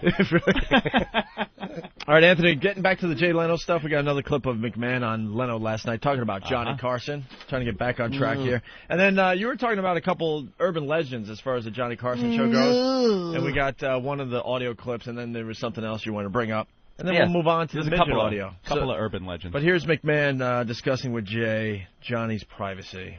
Johnny was a very complex guy. I mean, I don't pretend to know him. I've been to dinner and I've been to his house, but it was. I mean, explain a little bit, because he seemed incredibly not shy. Yeah, he was. Totally shy. You know, he was great with 10 million people, lousy with 10. You know, the worst thing in the world. And I did something to him. We had a show called Bloopers and Practical Jokes. What? Because he was great with 10 million people, lousy with 10. Well, like your parties. But I try. Yeah, you have no chips. Right. And I got rid of the mouse, so I think people will start hanging out again. Me and Ed in a Java-log.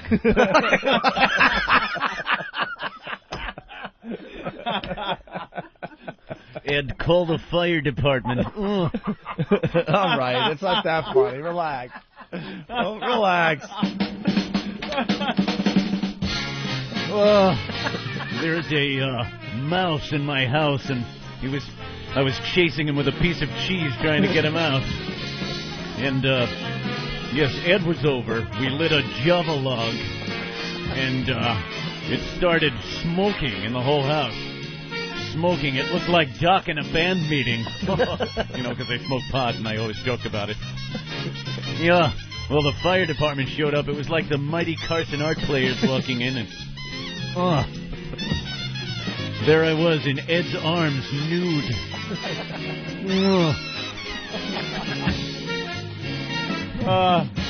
And the doctors later told me that gave me emphysema. A Java log in flames. Emphysema. Great with 10 million, horrible with 10. What's wrong with two men nude, a Java log, and some wine? There was no nudity. All right, well, get back to the clip.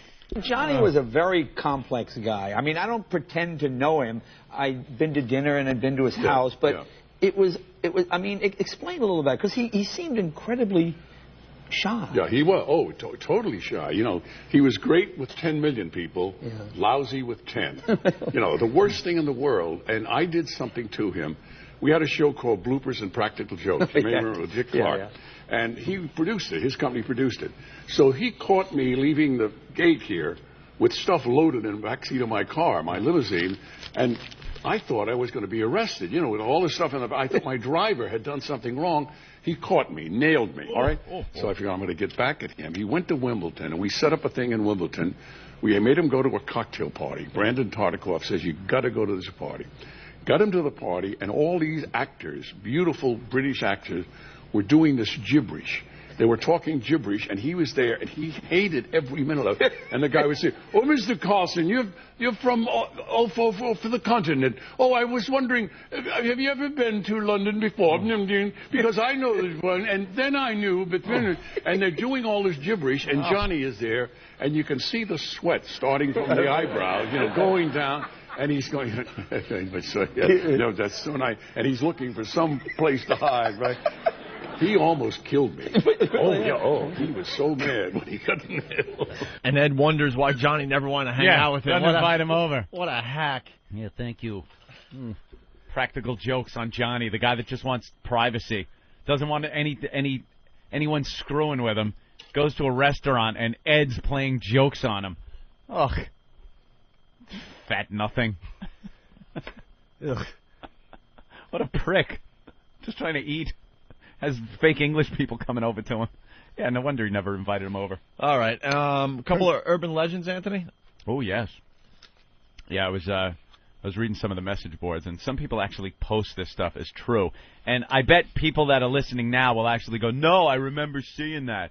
There's two urban legends concerning The Tonight Show with Johnny Carson. One of them is that Zsa Zsa Gabor was on the show as a guest, and she had a cat with her, and the cat was on her lap, and she said, "Would you like to pet my pussy?" I thought that was Raquel Welch. See? The story gets all confused because it's an urban legend. And she said, "Would you like to pet my pussy?" And Johnny said, "Yeah, as soon as you move that damn cat." That never happened? No, never happened. First of all, back then, it wouldn't have made it through the censors. They would go nuts for something like that. Well, did it not happen? Did it happen and then all of a sudden just get cut out of the show? Nope, never, ever happened. And there's actually a clip of Jane Fonda on an appearance on the show, and she brought it up to Johnny, and Johnny dispels the whole thing. If we could. Well, I've been bitching about this CD player for weeks. Hold on. Oh, look what's here. All right, here's the clip, Anthony. That's good news. Here's the clip. All right. I got to ask you something. Sure. Last night, my son, you were talking about Zsa Zsa Gabor earlier. Yeah, everybody's talking about it. My son said, she was on Johnny Carson's show one time. She came there with a cat on her lap, and she said to you, "Do you want to pet my pussy?" And my son said that you said, "I'd love to if you'd remove that damn cat."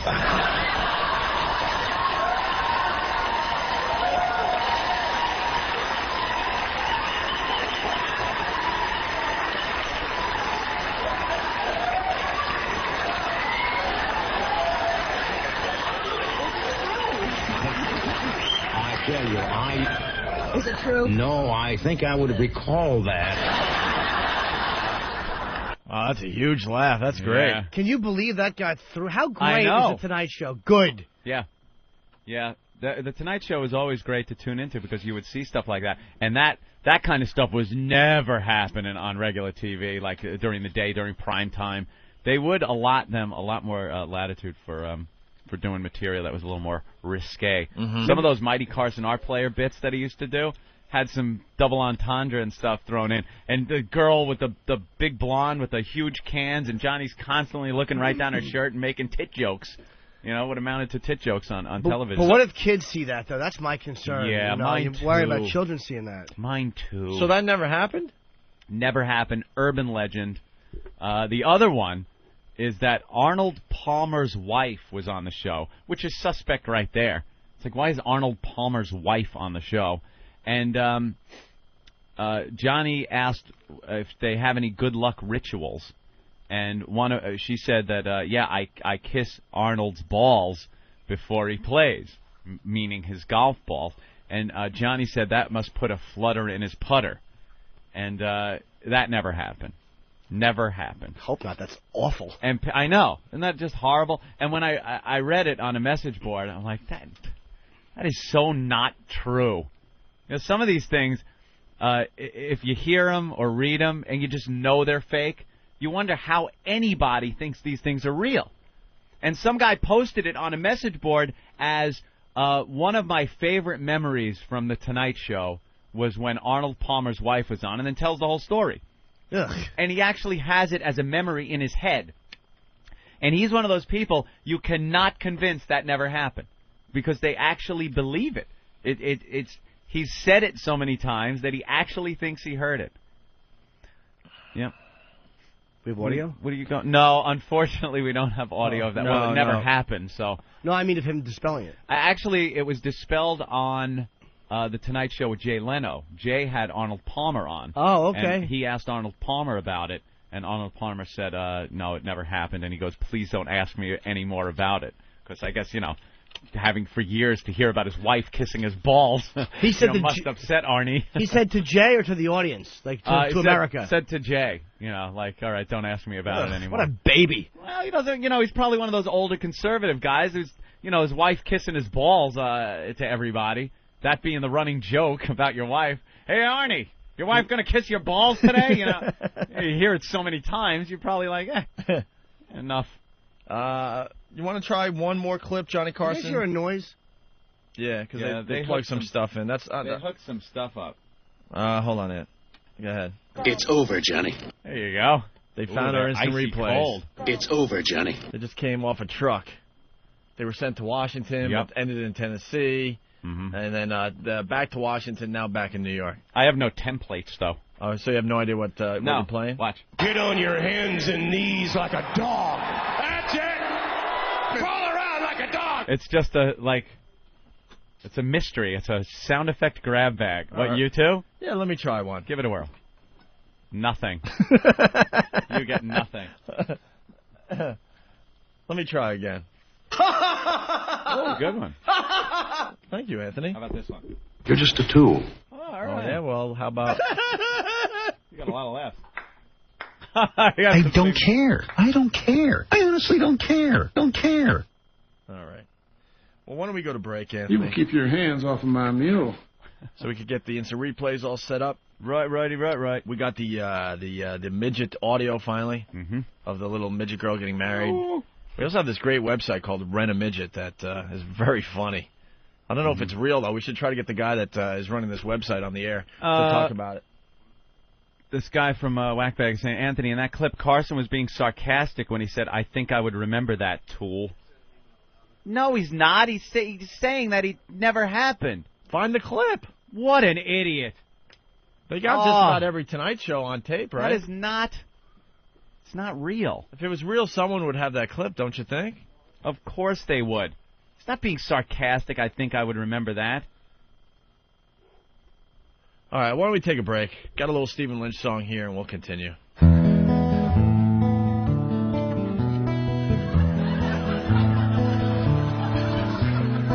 She got a smile, yeah, she got a smile, and she's flashing it right at me. She got a wink across the bar, and I know that it's meant to be. She got a walk, ooh, she walking over, and I know it could be my day.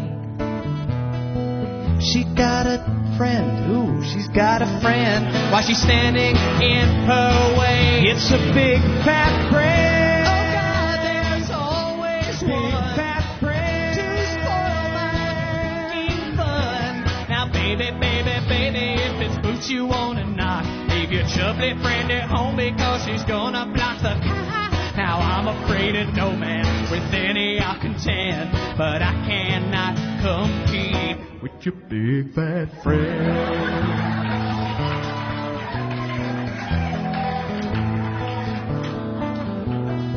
So big fat friend, we meet again. You won't leave her alone. You'll roll your eyes, make sarcastic comments while you're sucking on that chicken bone. But that's okay, you think you won the battle, but I tend to disagree. See, I know you and your Achilles heel, and he's standing next to me, my non-discriminating friend. So what that you're a cow, non-discriminating friend, I'll nail you anyhow. I know that he's no looker and he's had a couple rounds, but with every shot of Jaeger, hey, you lose a couple pounds.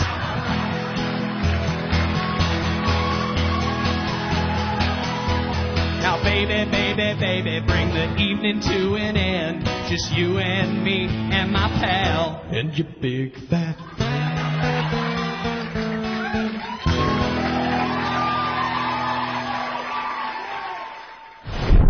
What kind of a show are you guys putting on here today? Welcome to Radio Free America. America's ready. I'm ready. I want a million voices crying out in the wilderness. Jesus, let's get serious. Now, take a deep cleansing breath. And begin. Fix it. Guess who's back? I'm over here now. Back again. Nice head, Dick. Bag it.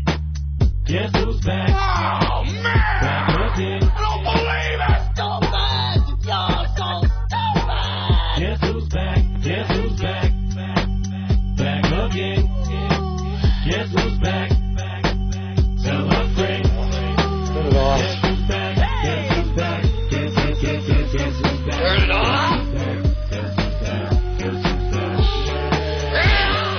Oh, man, if I was older, I would totally start jacking up right now. What's all doing? We're gonna have a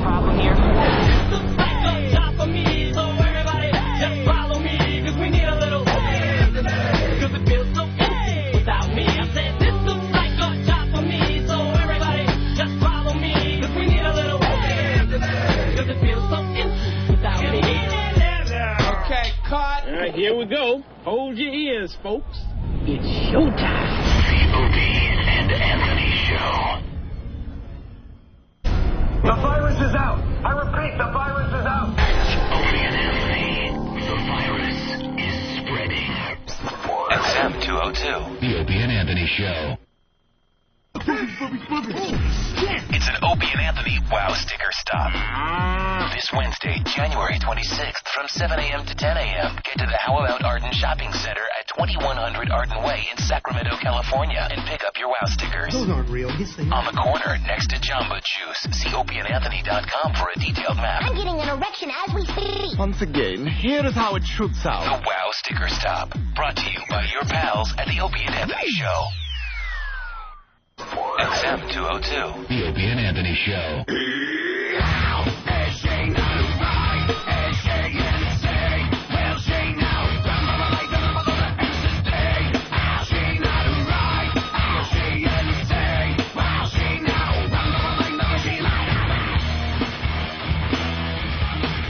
Let's go to Texas and say hi to David. David, what's going on today, man? Not much, guys. What's going on? We're rocking and rolling. Hey, I drive a truck. I was down in Texas over the weekend, and me and my buddy went across they call it Boys Town over there. Boys Town? Yeah, it's called Boys Town. That's where all the whores are. All right.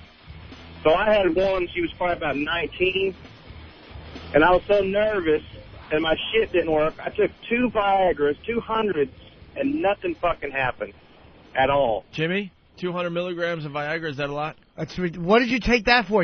I take 100 milligrams in Brazil, and I'm picking off 3 a night. I took 1, and nothing happened. So I took another one about an hour later. Still nothing happened. So I got fucking problems, obviously. Uh-oh.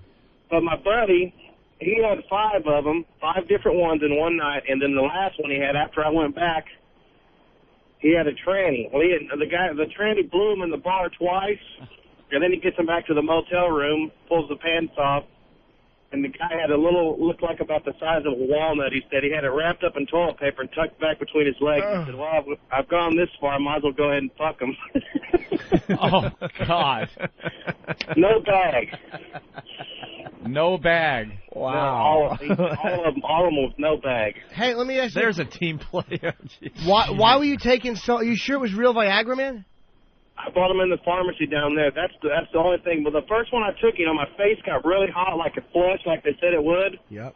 And then nothing ever happened after that. So then I took the other one. So I don't know. It stamped Pfizer and it's in the package like it should be. But I don't know if it was real or not. Either that or I got some serious medical issues. Do you have problems getting rods normally? No, not normally. I think I was just so nervous, probably. Have you had a rod since? Yeah, I have. Well, then you're fine. Yeah, it was probably just a little nervous. Yeah, but he said he had that tranny and he went ahead and did it twice. And then he woke up the next morning and he said, I'm gay now, aren't I? I said, no, you're not gay. What, were you in bed together? He woke up and turned to you? No, I wasn't in bed with him. He went to bed about 4:30 and I woke up about 6. Did he put his face in your neck? Like I used to tell my girlfriend and me and her father would be doing, whack each other's bags, and her father would put his face in my neck as he was finishing and go, Let me ask you something. What was that clip where you guys saying, the guy saying, turn it off? What, is that from a movie? Oh, yeah, it's one of our favorite movies. It wasn't hardcore. It wasn't supposed to be a comedy, but we laughed so hard when we watched that movie. It's starring George C. Scott. George C. Scott, his daughter runs away and gets into the porn industry. He's spending a lot of money. Right? Yeah, he's spending money on a private investigator trying to find her, and the investigator finds this film, takes him to a movie theater, pops it in, and he's sitting in the movie theater chair watching the film of his little girl with 2 guys, and he just loses his mind and starts, turn it off. Yeah, he's just going crazy. I'd play it right now, but don't love you guys, man. Punching out. All right, the best is when he goes undercover as the producer of a porn film. Oh, yeah. And he's in a seedy motel, and all these porn actors are coming in trying to get the part for this movie that he's making. He's trying to find one of the guys that was in the movie with his daughter, so he dresses like he would assume a porn director would dress. It's just the worst pimp-type cowboy clothes. And has an open call for, young studs for his latest porn movie, and they're coming in one after another showing George C. Scott their junk. And he can't look like he's freaking out, but he's freaking out. Like, all right. And the guy's like, do you want to see my stuff?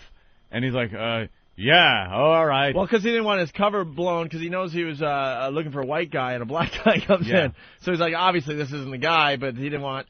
So the guy's like, well, aren't you going to check out my stuff? Well, all right, I guess. I'm Big Dick Black. All right. Yeah. And then other guys come in and show him their junk, and it's just a real uncomfortable movie. It's a comedy now, though. That's really a bit we could do. You know, movies that weren't supposed to be comedies but turn into comedies. They are now. And back then, I guess that was the most serious, you know, that movie was taken seriously. People watched it, and now it's so dated. The language, the clothes, the movie itself, subject matter, it's just, it's funny. I still say About Schmidt wasn't supposed to be a comedy, but I laughed pretty damn hard. I wasn't really laughing at that movie. I it was laughed kind of like, ugh. It was so awful that it just turned into comedy. It was awful. It was really awful. But I got in an argument with a bunch of people online. They're like, no, dude, that was supposed to be a comedy about Schmidt. I thought it was, too. The trailers show it as this is a comedy, but when you're sitting in the movie theater and old ladies are crying all around you, I think it wasn't supposed to be a comedy, okay? Yeah. I just found it funny because I got a twisted sense of black humor in me. I think they call that bittersweet. It's like if you rubbed lemons on Steve's face. That's bitter cozy. All right, this guy has a rolling wow sticker stop. I have no idea what this means. Let's go to Reaper, the trucker. Reaper, what's up? Hey, what's going on, guys? Hey. Hey, I just calling in to let you guys know I'm doing rolling wow sticker stops for y'all. All right. How are we supposed to find you if you're rolling? Okay, well, I'm on the PA Turnpike right now. I tried calling in a couple of days already. I can't give an exact location. I'll be able to do better tomorrow. But, I mean, if anybody listening, I'm on the PA Turnpike right now. I'm about to get off to go up Interstate 99. I mean, if people are listening and they see me, God. I'm in a USA truck. And what is number 6083. And you're you just see going me going down the road, you flash your lights at me or whatever, I'll pull over. You come back to the truck. I'll give you a couple stickers. Do you understand how creepy that is and how that's not going to happen? Right. What are you going to just... Hey, Jim. Are you going to just... Hey, thanks for hanging up on me. When we hang up on you? When I called Eric one day and he said, hold on, Jim wants to talk to you. And then the phone went dead. Oh, I'm sorry. Oh, all right. I feel bad. Why don't you offer gyno exams in the back of your truck, too? That's the same level. Awfulness. Dude, you're probably the worst marketer for our radio show ever. Well, how are people supposed to find you? Are you going to, like, slow down to 55 miles an hour and just, like, reach your hand out the window and hope they can grab it? Come on, grab a hold of this sticker. You know, I was thinking about that. I was thinking about getting a broomstick in some way, doing it that way. A rolling wow sticker stop. Now I've heard it all as far as promotion for this radio like show. I said, I'll be as soon as I get my new run tomorrow, I'll be able to stop and then actually give an exact location where I'll be, and then it'll be easier that way. But for right now, I mean, that's the only way I can do it. Well, we look forward to your phone call tomorrow to see where you might stop for a little while. All right. All right. Thank you, Reaper. He's Yeah, trying. no problem. Anthony, he's trying. He's trying to promote the radio show. Yeah. You know, we want to promote the radio show. We asked for a pair of Super Bowl tickets a couple weeks ago. Mm-hmm. Where's Herky Jerky Ben? Where are we at with the Super Bowl tickets? We got two great teams in the bowl this year. A lot of excitement. Why would anyone want to go? Everyone knows the Pats are going to win. It's going to be a blowout. We're huge in Philly. We're huge in Boston. This is perfect for us. Yes. We need a pair of Super Bowl tickets. We want to bring back the chowder eating contest. Ooh. Isn't that favoring the Pats a little because it's chowder? Well, maybe we could throw some cheesesteaks in there. I don't know. Cheesesteak and chowder challenge. You think the mayor's going to have one of those wacky bets? Of course. I'll bet you a tub of New England clam chowder, and you bet a cheesesteak. I bet you a dirty bomb against some cheesesteaks. Big fat-tongued mayor jackass. Like if Philly loses, they have to shoot a pregnant woman in the mayor's office, and if Boston loses, they bring in Santa Claus and throw things at him in the office. Why don't you really represent those cities properly? That's the bet I want to see. You're right. Yeah, because Giuliani was at one of those inaugural balls. Obviously the ex-mayor of the city here, New York, and he had some of his cowboy boots on. And they were kind of laughing. I'm like, what the F? You're dressing up for... Was he at the Suits and Boots ball or something? Yeah, one of those. And it was what he won from... Yankees played one of the Texas teams. Hello, help me out, Yankee fans. Rangers? In the World Series that year. The World Series? The Yankees beat the Braves? Yeah, Texas is in the American League. They didn't beat the Astros. Well, then how did he get the maybe it was one of boots? the playoffs or something. Maybe it was Maybe it was playoffs against playoffs? the Rangers, yeah. Oh, okay, all right. Yeah. So he won it from one of these mayor, And he was bets. wearing them at Yeah, this he was wearing shindig? at the one of the inaugural parties. That's whatever. what's the worst thing about having a cowboy as president. You know, they have these parties, and it's like a good idea. Let's have a suits and boots party. And like all these city slickers have to put on these cowboy boots and go down there, and they're completely out of place. You know how out of place people look in New York, the tourists, when you see one of those tourists walk by with the cowboy hat and the boots on? Oh, yeah. And he's looking around, and you're just like, where is the homeless guy with the brick? Because it's got to go over this guy's head. He's got no clue. Know what I think in my head? Rob him! Exactly. Just rob rob him! Hello, exactly. Just rob him. And that's how out of place, like, Giuliani looks if he's wearing cowboy boots. Oof. So, Ben, where are we at with the Super Bowl tickets? They're working on it. They're working on it. I asked about it yesterday. You know, I mean, they want us to take the show to the next level. How about they help us take the show to the next level? How about a pair of Super Bowl tickets? That can't be hard for a big, huge company like XM. We need a pair of Super Bowl tickets. I'm sure World Series tickets will be easy. Dude, yeah. You want to watch the World Series, do you? We're on regular radio on one lousy station. We could get Super Bowl tickets. That's a no-brainer. Get a pair of nosebleed tickets. One lousy station was right. You know, get the nosebleed tickets. We'll give them away to a fan. They won't know the difference until they make the ride down to Jacksonville, because I'm sure we won't throw in the airfare like last time. Of course not. Get there yourself. Remember that? Of course. Broadcast live from Boston. We had this whole Super Bowl show, and we gave out a pair of tickets. And, oh, by the way, you have to find a way. Got to get there yourself. Where was it last year? Anyone remember? Well, this was a couple years ago. That was 2 years ago. That was New Orleans, right? Was it Maybe? New Orleans? Couldn't they get an airline on board, Continental or somebody, just to or from Boston, wherever, U.S. Air, or wherever it is, to fly someone down there? Well, the guy that won, remember, he sold them on like eBay and then had a party all weekend. You That's know the guy who right. won? He sold them. He probably couldn't get down there. I had to sell One of our old bosses emailed me yesterday. He's got tickets because his station in Philly is broadcasting. the Tim Eagles. Sabian? Yeah, he's got tickets. Tim Sabian, who's trying to call up Tim. Never mind. Who? Well, yeah. Wow. I almost said. Ben, why don't we get to work on those Super Bowl tickets? Ope wants them, Ant wants them, and I think the boys make a good point. There you go. Get a Super Bowl tickets. Let's go to Craig in Jersey. Craig, what's up? Hey, Opie and Anthony. Hey. It's good to hear you guys again, man. Long-time listener, first-time caller. Did you just get the XM? I've had it since October, your first day. Nice. It was awful that first day. Wow. Thanks for hanging in there. Yeah, really. I'm real nervous, man. This is like I've been waiting to call you guys my whole life. You man. are freaking out. We can hear it in your voice. You Make realize, it a good one. You realize who you're talking to, right? All right. Yeah, I know. Make it a good one. Just two normal guys. Don't screw up. Don't screw up, man. I know. Get the car crash ready. Do you realize that you're being heard all over America right now? I know, man. It's awesome. Like people in California somewhere are listening to you, so don't get too nervous on us. All right. All over the world, because on the yeah. internet, people from England are listening. Yep. Actually, I was reading an email today from Australia. A lot of fans in Australians? Australia. Yeah, we have fans in England that showed up at the comedy England. show one night. British O&A fans. So we really need you to just calm down, take a deep breath. People count on these phone calls. We rarely go to the phone, so don't be nervous, okay? Okay, man. It's not like Anthony and I are international radio stars known all over the world for our St. Pat's incident, so just calm down, okay? Okay. Right now, there's a single man in Modesto who really needs a laugh. Yeah. Hey, Jimmy. Hi. You're the best, man. Thanks, fella. I'll tell you, you just remind me of me, you know? I'm as sick as they come. Without the comedy. But, you make me feel good about I'm myself. like But you. anyway, I'm like you, man. What? I'm just like you. Yeah. You're nothing Hey, like me. Hardcore. When, I remember watching that, man. Like when it first came on HBO. Hardcore. So what happened, Brady? I'm sorry, what happened? You were watching Hardcore? Yeah, when that first came on HBO, when I was like around like 12, 13 years old, I remember watching that. And when he was like setting himself up as like a big porno guy, George C. Scott. Yeah. And that guy Jim Sloan comes in, you know, the guy that I'm Big Dick fucked his Black. old lady, or fucked his daughter. Right. Oh, Right? And he's standing there and he's like, oh, I particularly liked you in this one film, you know? Oh, wait, I'm sorry, guys. Let me back up. First, the guy comes in and goes, he has to back up. Yeah, That's never good in a call, sir. I'm sorry. It's always Listen. forward motion. All right, when the guy Jim comes in, the guy that fucked his daughter comes in, he goes, oh, hi, guys. My name's Jim Sloan, but my friends call me Jism Jim. And, you know, he goes, He's you gonna want do to see the my movie. junk? And he pulls down his pants. And then, he's I so was like, nervous. Oh, he's the gulping. Pull down his pick.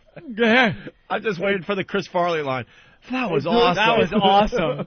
But George, remember? Says,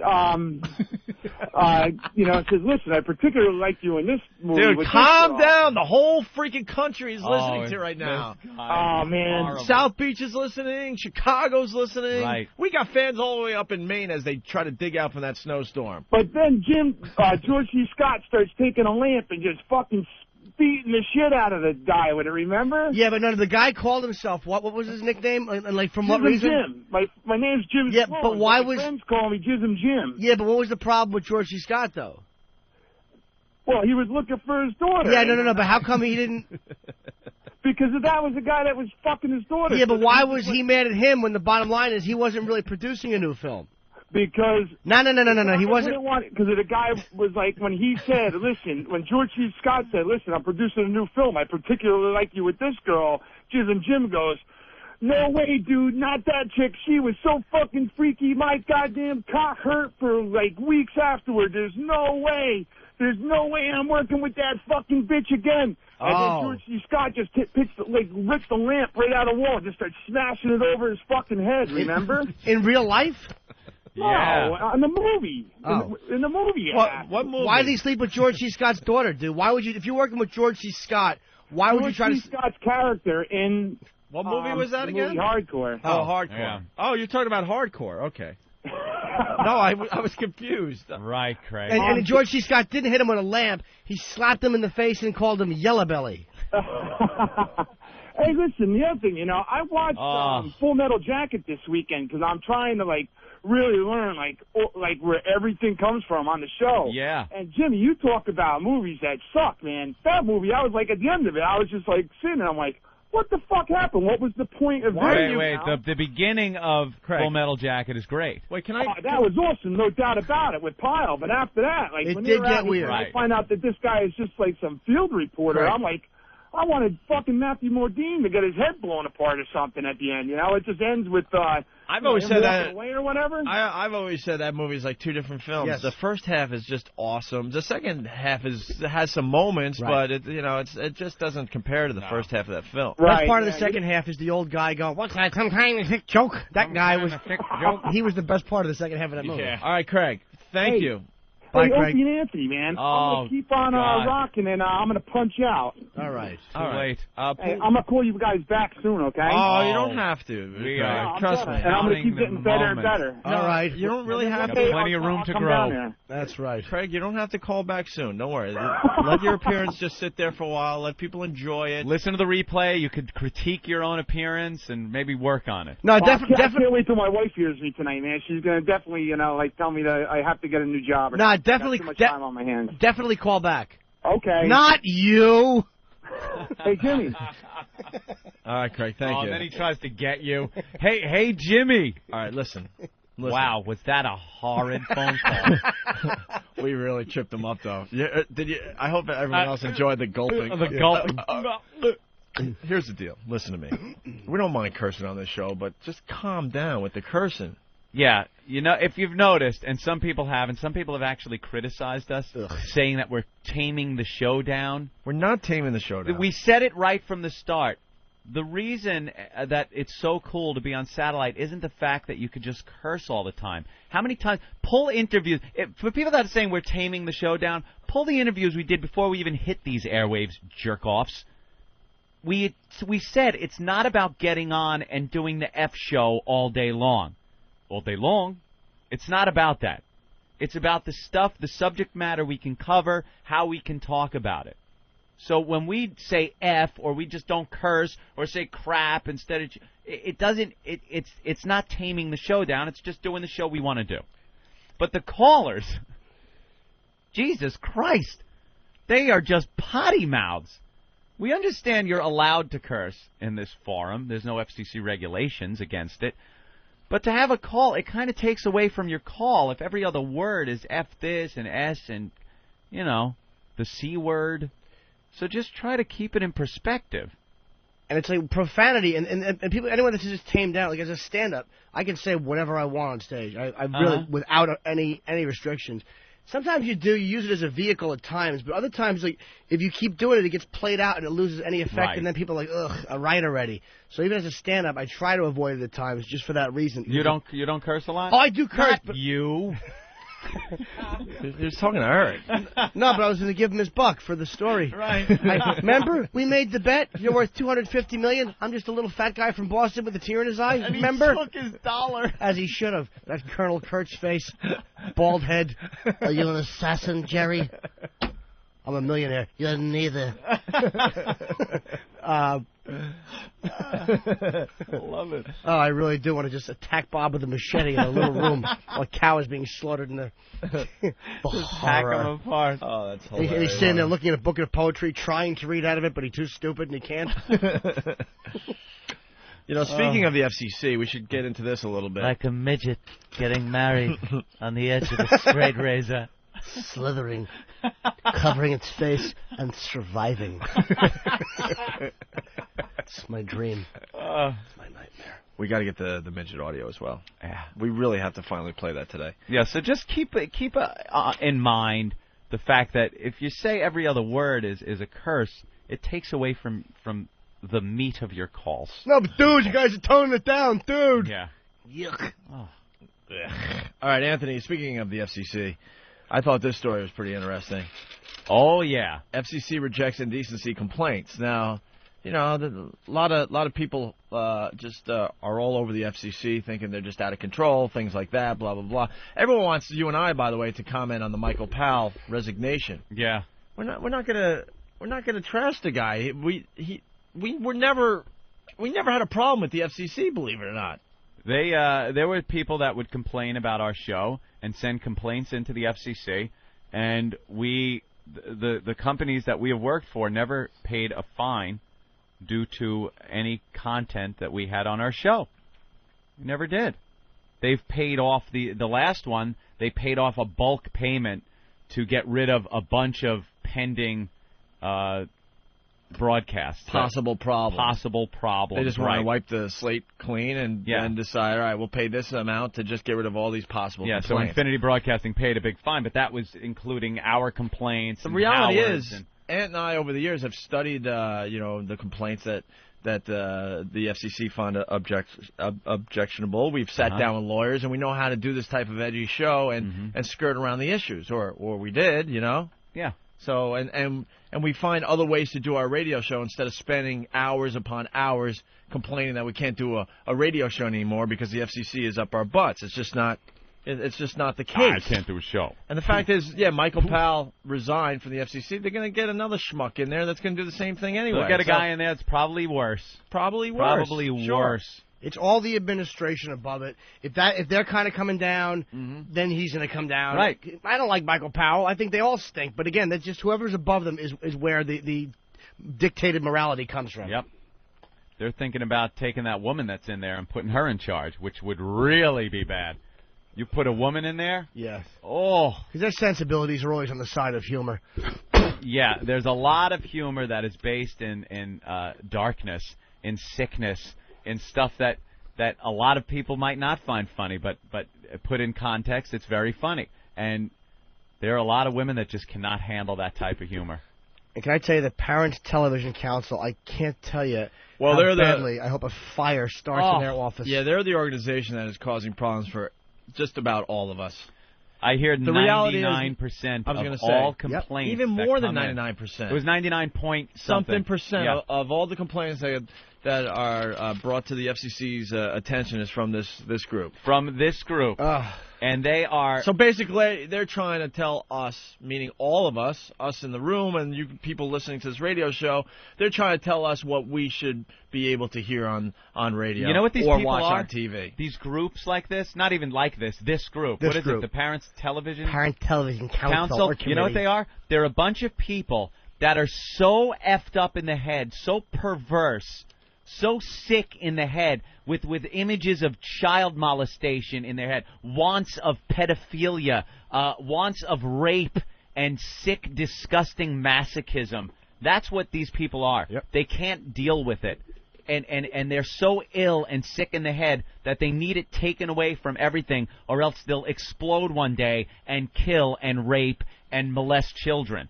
They can't handle the slightest bit of sexuality being dangled in front of them because they lose their minds. They are all sick people. And they're usually not good parents. No. They're over, like, they're the type of parents, again, like the Ramseys were, the type of parents that just throw your kids out there to succeed where you failed. Right. They just want their voices to be heard. They just need to make a difference, and they're making the rest of us suffer because they are self-centered pigs. And it's time for all these companies out there, Viacom, Clear Channel, Citadel, all the radio companies to start fighting back and stop being pussies. Ignore these morons. It's time to fight back. Especially since you're not doing anything wrong. Because this is the organization that is, forcing radio to get tamer, TV to get tamer. It's this one lousy group. They don't speak for the majority of this country. Nope. Whatsoever.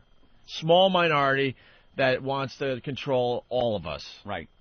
And who's at fault here is the big radio companies for being pussies. For actually entertaining these people's complaints. It's time to fight back. These are sick weirdos. Yep. Sick weirdos.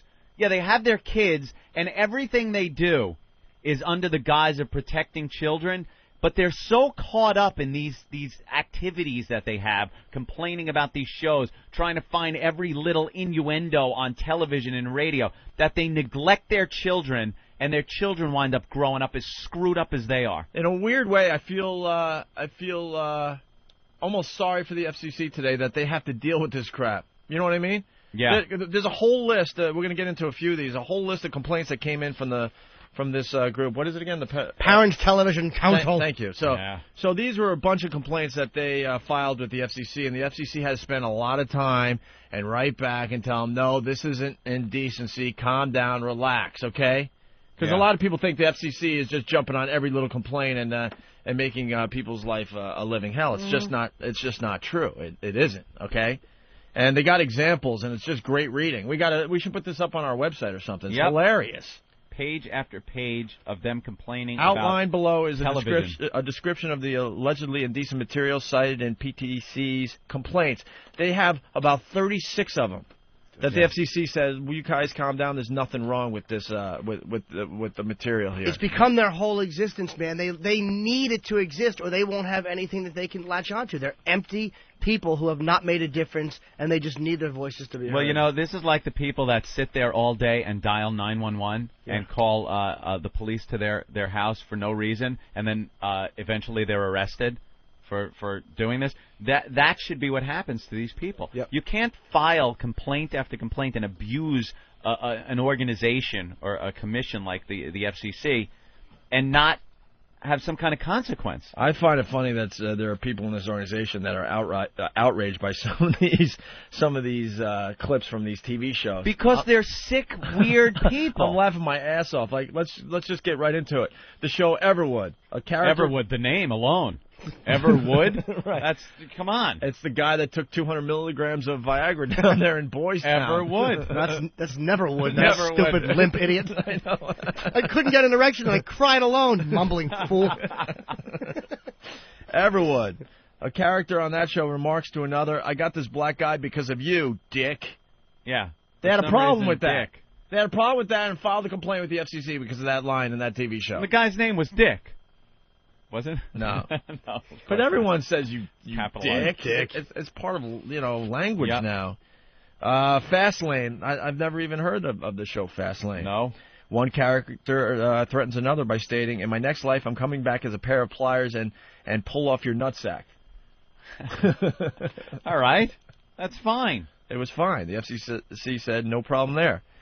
Girls Club. A young female attorney says to an older male attorney, "Those power dicks are going to start giving me trials." The attorney responds, "Is that what you call us? Power dicks?" Power dicks. Wow, it's bad stuff. They're using the word dick a lot. They hate the word dick. Of course they do. Dick. Because it reminds them of when they close their eyes what they think of inserting into their own children or into their own nephews and nieces. Exactly. You can't be this crazed about the slightest bit of sexual content without having some sick, twisted, devious thoughts going through your head. It's just the way it is. This Parents Television Council is full of perverted weirdos that want to have sex with children. Yes. And they want to have the most bizarre type of vile sex with maybe people of their own sex, women. Rape is usually huge fantasies in these people's heads. They're sick people who cannot take it. Where do you get your research from? Me? Yeah. I just know this. All right. It's a lot like the church. Yep. A lot like the church. There's people who are supposed to be good. They're doing this. It's supposed to be for the greater good of people. They're sacrificing many things to give their life to God and to people in the religion. And meanwhile, you saw what was happening. Homosexuality, pedophilia running rampant, things they're not supposed to be doing. I don't think you're getting into that line of work because you want to make these sacrifices. You're getting into that line of work because you can't face what the reality of your life is. So you figure, I guess a few people figure if they give their life over to God, they won't have to live this sexually deviant lifestyle. Some think it's picking grounds for what they enjoy. You know, there's different reasons you get involved in this, but the bottom line is you're just not right in the head. It's also about they want to force the rest of society to do something so they can repress their own demons, their own sick thoughts and feelings. And it's like, look, it's not my fault. You look at children and you think those odd things. Yeah. I don't look at children. I hate kids. I couldn't get a rod around a kid because a stupid child crying would annoy me. That's why I don't think about them. I'm not concerned with them. Right. Well, more examples. We got to get right back into this. Girls Club, again, this TV show, I guess. A female character remarks, "I'm not feeling too sexual these days, especially here. I'm having a little trouble with one of the power dicks." They're overusing that line, I think, on Girls Club. Yeah, maybe that's why the show stinks.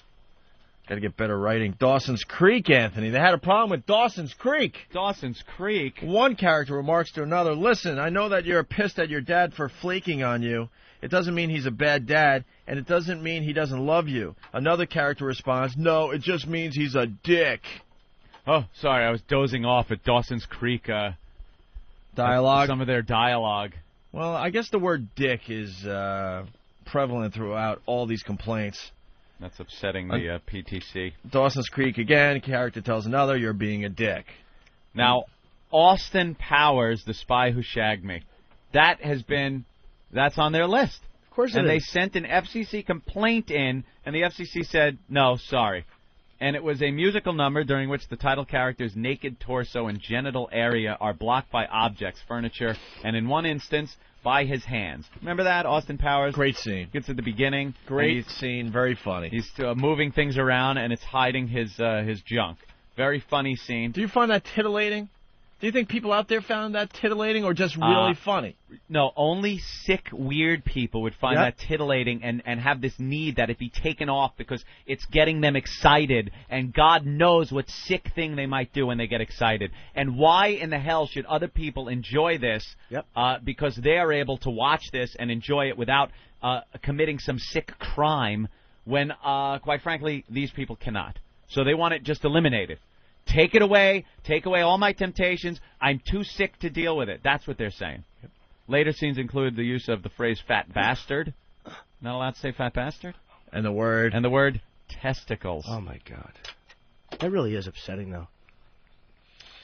And then, of course, a male and female character are in bed together with no sexual or excretory organs or activities depicted or discussed.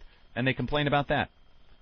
NYPD Blue, that dickhead in a wheelchair was said. What? Who complained about that? Dana Reeves? Wow. Wow, that's bad. Friends, female character says that she has to go because she's got an invasive vaginal exam to get to. What? I don't get it. Why isn't this group being fined for tying up a federal? Have you noticed there's a committee? couple examples here where there's a male and a female just in bed doing nothing? Yep. But there's a scene maybe of them in bed talking, doing some dialogue, and they had a problem with that, and then and threw a complaint at the FCC. Didn't Mancow sue actually the guy who was like harassing his show in D.C. I mean in Chicago? But the pussy backed out of it after a while. Who did? Mancow. But didn't the guy stop making complaints because it was harassment? I'm saying. I don't think so. I think they made some kind of a deal, but he's still complaining. So you want to take that guy and just bite his face and smack his children? It's these people's power base. It's their popularity. Yep. It's their 15 minutes of fame. Yep. And that's all it is. God, that bothers me. WWE did what? They sued. They sued what? They went after the Parents Television Council for harassing their sponsors and interfering with their TV shows and stuff. We're trying to find the article now, but they took them to court. Good. Line in Scrubs. Yeah, let's go there. Good. Character antagonizes the brother by telling the fiancé he wanted to love her up and down and all around, and that they should go put some more of your footprints on the ceiling. How is that anything to complain to? How would that even raise a red flag unless you're so deranged? You're so sick. Oof. In another scene, a male doctor tells a female resident that he would rather listen to her go on and on about the joys of dolphin sex. Whoa. That's tough. These people really have got to get a life. The Dolphin Television Council complained about that one, I hear. If this is offending them, they really need to get a life. Dolphin Television. But they can never turn it on because the electricity gets wet in the water. What are you going to do? I lost a fin to diabetes. I'm a dolphin. We really ought to send him over to that Parents Television Channel just to vomit all over their tables into their shag rugs. There he is.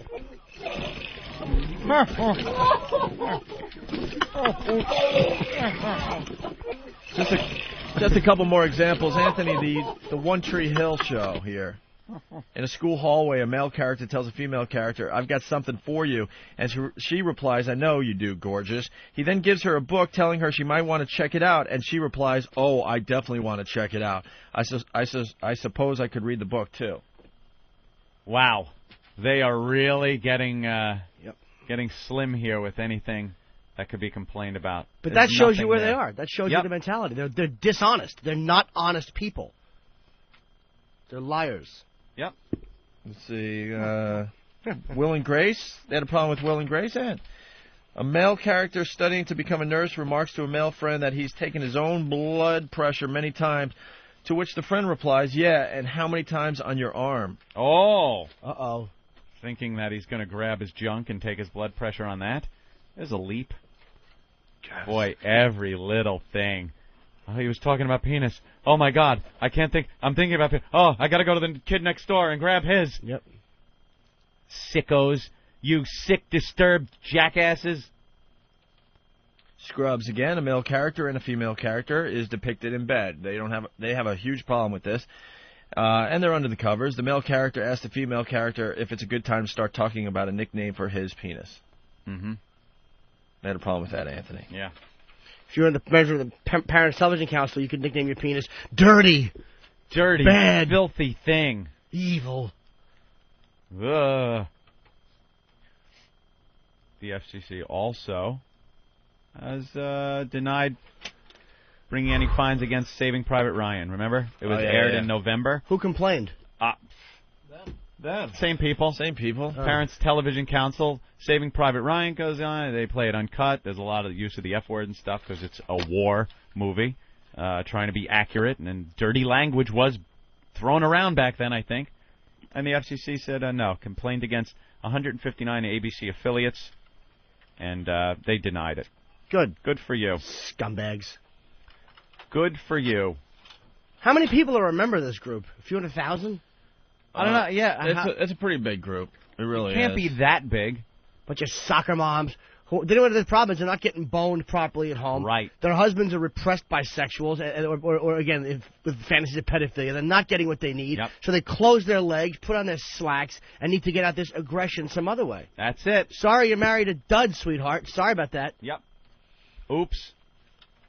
Or the husband is so whipped that he's got to listen to what his wife says, and his wife is just nagging that we got to do something to protect the children. And the husband, instead of backhanding her, says, "Okay, put me on the list." Well, these are women, obviously, that didn't work, that decided to raise children. And instead of just being satisfied that you're raising children, they realize that they see all these other women working and having careers and that their lives are a little empty. They don't have a whole lot going on because their whole life has been to lay on their back and pump out kids. Sorry, maybe that was enough in 1950. It's not enough for you now. Yeah. Don't take it out on the rest of the country because you made that decision. Just grab a lucky. Grab a lucky. Oh. Parents Television Council. That's why I hate kids. There it is. Where are they? ParentsTV.org. ParentsTV.org. And that's where you can find them. TV? Transvestite? Yeah. Ooh. Dirty. That's filthy. Dirty. ParentsTV.org. I'm sure they have all kinds of places you could send letters. Maybe our audience can maybe go to this website and voice their concerns about how these people are sending in FCC complaints. Please and be intelligent, because, I mean, this is a serious topic, and it really is time to just fight back. Opie, I'm sure plenty of our listeners will be intelligent, and I'm sure there's a few that'll slip through the cracks that won't be intelligent. Silly geese, you mean. That's a representation of America itself, and I believe that's an accurate representation, and I think they'll get both. All right. We're going to play another Stephen Lynch song. All righty. You were talking about the church and stuff. And yes. And the things that go on in the church. And this bad, thing evil is thing. very, very outrageous, this song. Very outrageous. Not a virgin anymore. Great. Jesus. Oh, man. Deep in prayer, my cross to bear, I kneel upon the floor.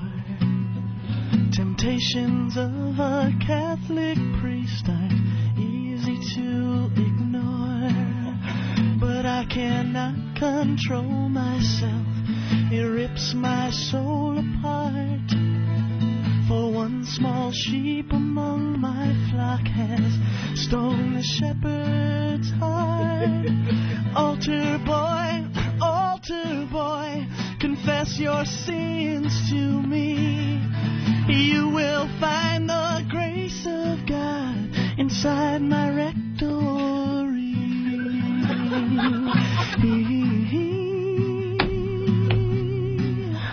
At Sunday Mass or Bible class, I catch him in my view. So I close my eyes, but there he lies, spread eagled on the pew. And when I see him in that frock, my conscience goes awry. I'll give him some communion wine that's spiked with Spanish fly. Altar boy, is it gonna be heaven or hell? You can play my organ all night long if you promise never to tell.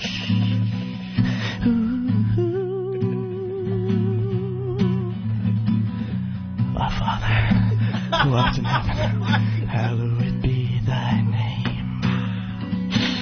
I could dress him up like the Pope and then oh dear God, the shame. No, lead us not into temptation. Deliver us from sin. We could pretend that he was Jesus Christ and I was Mary Magdalene. Altar boy, confess your sins to me. You will find the grace of God inside my rectory. Oh, altar boy, confess your sins to me.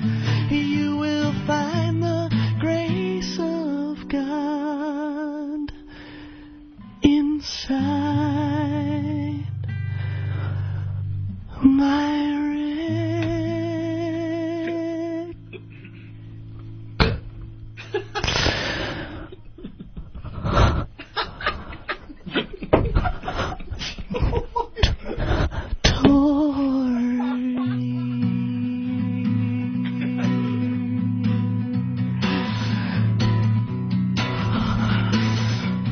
profundes clamo a te, Domine, Domine, adi voce mea, fiata res tua fade out.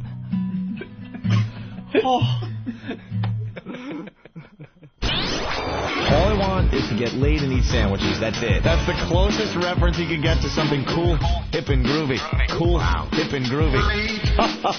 Dick. Yeah. Where do you go when your wife changes the locks? The Opie and Anthony Show. I want to be on you. Well, you've come to the right place. I help you, you help me, we all laugh. Don't worry, we're not listening because this is a boring conversation. Love you too, sweetness.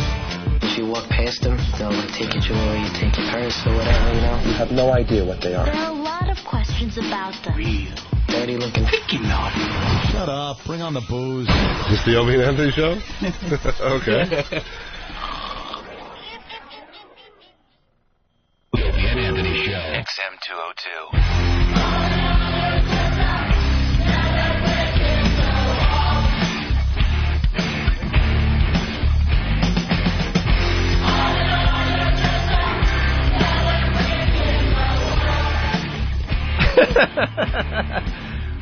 Perfect timing. We're back with the Opie and Anthony program. Yes. A lot of people want the Noah update, our intern that is a bit on the feminine side. I mean, that's fair to say. Well, people are... I'm not going to agree with you, but... It doesn't mean you're gay. I don't really know. I guess we'll try to figure that out as your tenure here continues. But what I do want to bring up today is I've never seen anyone wear a baseball cap gayer in my life. You decided the way it's sitting on your head. I've never seen anyone wear a baseball cap like you're wearing it. And I've seen baseball caps worn all sorts of ways, Anthony. Yeah. You see the rally caps at the Met games. You see the baseball cap on backwards. Right. The homies have it, little sideways with a perfect angle, and they can pull it off inside out, upside down on your head. I think it looks pretty normal. I think you're looking too deep into it. I think you're looking for innuendos that are not dude, there. I've never seen a baseball cap sit on someone's head like that. That hat looks perfect if you're on the witness stand with Denzel Washington as your lawyer. You know what? It's like I don't know. It's like a conductor's hat. I would really like to be like able a conductor's hat. to describe it, but I really can't. I'm troubled. I think we need a picture. Well, I can tell you, it's a BMW hat. Yeah, no, it's nothing to do with the hat. It's the way not it's sitting on your head. It's so far back on your head that the brim itself, the visor part, is sitting on the front of your head. But I have a big head. That's one thing. Well, it's almost like the way that Vic Morrow would wear his hat in 1948. Oh, very good in combat. Or in Blackboard Jungle, like that old vibe with the little teeny hat on the large head. Yeah. And the little the open collared shirt. That's the other problem, that the hat's too small for your head. You look like, you know what it looks like? You look like an English private school student. Really? Yep. Yeah. I think at least I toned it down today. I mean, do you think? Well, no. You have 3 buttons buttoned? Not at all. The only reason that's not buttoned any lower is because the jacket itself isn't any lower. I mean... By the way, what was the last girlfriend's name? What's that? Last girlfriend's name? Okay. Yeah, of course it was Julie. Jim, stop. We all know it was Julie. People, Jules. People are like, "Oh, what happened? We got a cliffhanger yesterday, and you're not telling us." I read a lot of the feedback. Oh, sorry to hear that. And people are saying because I hesitated on air yesterday that it's questionable about my sexuality. Right. But I think, in my defense, I think I hesitated because I'm just not the type of person. I don't think it was the hesitation that got to the listeners, quite frankly. No, I mean, that's what they I think it was more your voice. I think it was but it had a little bit to do with the hesitation. When we said what was your girlfriend's name, the first thing you said was what was my girlfriend's name? Yeah, I know. Like when you answer a question by repeating the question, that is a textbook signal for somebody is not being honest. I mean, you could read it in, interrogators will tell you this. The police will tell you this. That's just how it goes. And I think that the problem was that we showed you the naked girl, and we have audio of you looking at the naked girl. Oh, you want me to play that now? Yes.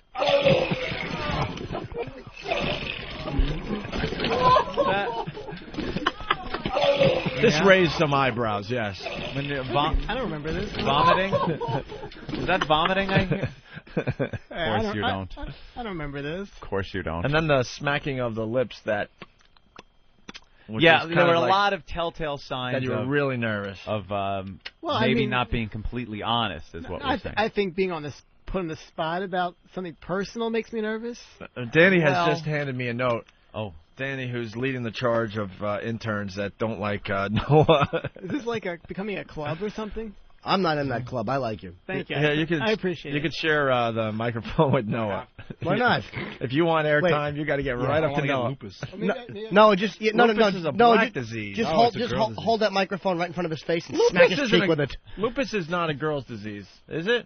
It's a black disease. Not black disease. Just That's sickle cell. Lupus is a disease of both genders. Oh, I'm sorry. And I races. apologize. I keep my distance from Danny just so I don't get attacked, so I moved to another microphone. Are you afraid that he's one of those Matthew Shepard guys that might like want to beat you up, but they have weird feelings? Like as he punches you, he's letting his hand rest on your smooth chest a little too Well, long. I actually got feedback like that in reference to Matthew Shepard in particular, which surprised me. Huh. But no, there's no violence. You got a really or big. anything. You got a really big collar on today too.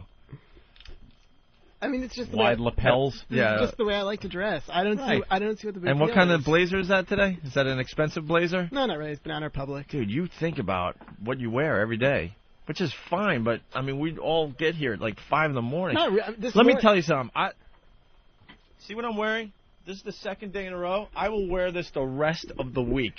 Because I don't care. I just want to get here, do the radio show, make sure I don't have bad breath, and get the hell out of here. My girlfriend puts my clothes out for me. Yeah, Swear to God, night before, they're out because I don't want to think about anything when I wake up too early in the morning. I don't want to think. My new thing is I wear the same outfit, if you want to call it, outfit all week long because I Ensemble. realize there's no reason to dress up. No. We don't have any, unless we have an interview or something stupid to do after the show. You will see me in this same sweater all week. Friday, I will be wearing the same thing. It'll be a little rankier, but I don't care. The same sweater itself or the same type of sweater? No, the same sweater. Well, perhaps you ought to change the sweater. No, trust me, I'm paying attention. I'm smelling the clothes, making sure there's nothing happening. But I'll put on some deodorant. I'll throw some cologne on, and I'll make sure I don't have bad breath, and I'll come in here and do the radio show. I have to be honest. I woke up late this morning, and I didn't take time to pick out my outfit. Like 5 minutes it took. You don't believe me? It's true. No, he was a little distracted by the way your hand was moving while you were explaining that. Actually, I don't even disagree because I find myself a lot of times I will wear like the same socks or the same like clothes for a couple of days. You know, I've done that. I don't give any thought whatsoever to what I put on in the morning as I move my hand. If you just get up like that, and it's not a big deal. You're very animated, by the way. Yes. You like to talk with your hands. Yeah. Your hand is always like moving like a magician would move it as he's, trying to conjure something It's up. kind of like you have a tough time keeping your hand up when you think talk. you're trying to make implications here. I don't know. No, no implications. no. We're just pointing out things that are actually Anthony happening. and I are very observant. That's why we're as popular as we are. We have to be. We have to be. We observe human nature and we comment on it. That's why we get paid the big bucks there, Noah. So we got Danny in the studio. Danny, what is the problem today? Well, I noticed something when I came in today that kind of disturbed me a little bit. Mm-hmm. I noticed Noah's chest stubble, and that kind of chest stubble. Stubble, yeah. Chest stubble. Yeah. Noah? Yes. Do you shave your chest? Yes, I do. All right. Okay. Hold on, everyone. Just remain calm and grab the seat, strap in, whatever you have to do to get over that. Well, all right. I don't like having hairy chest. I got to side with Noah on that one. Shut up, Jimmy. No. But you can't even grow hair. I don't have chest hair. But I know guys like Florentine. I know other guys that are very straight that do shave their chest hair so I can't. I've been known to trim Thank up. you. I've been known to trim up, but I let it grow in. I don't judge you, dude. Like whatever you want to hold in your mouth for hours on end is your business. That's between no, dude. Whatever it is. Speaking of hair, Jimmy has a very strange thing that's going on with his arm. What? There's nothing Look strange how about it. no hair is there, none. except little fine wisps of hair. I don't shave that at all. It's like You totally see? natural. It's Yeah, actually, feel how wispy that arm weird. hair is. That's very strange. There's no hair. That's good.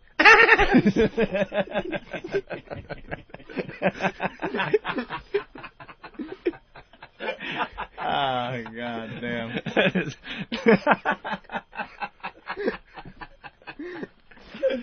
Yeah.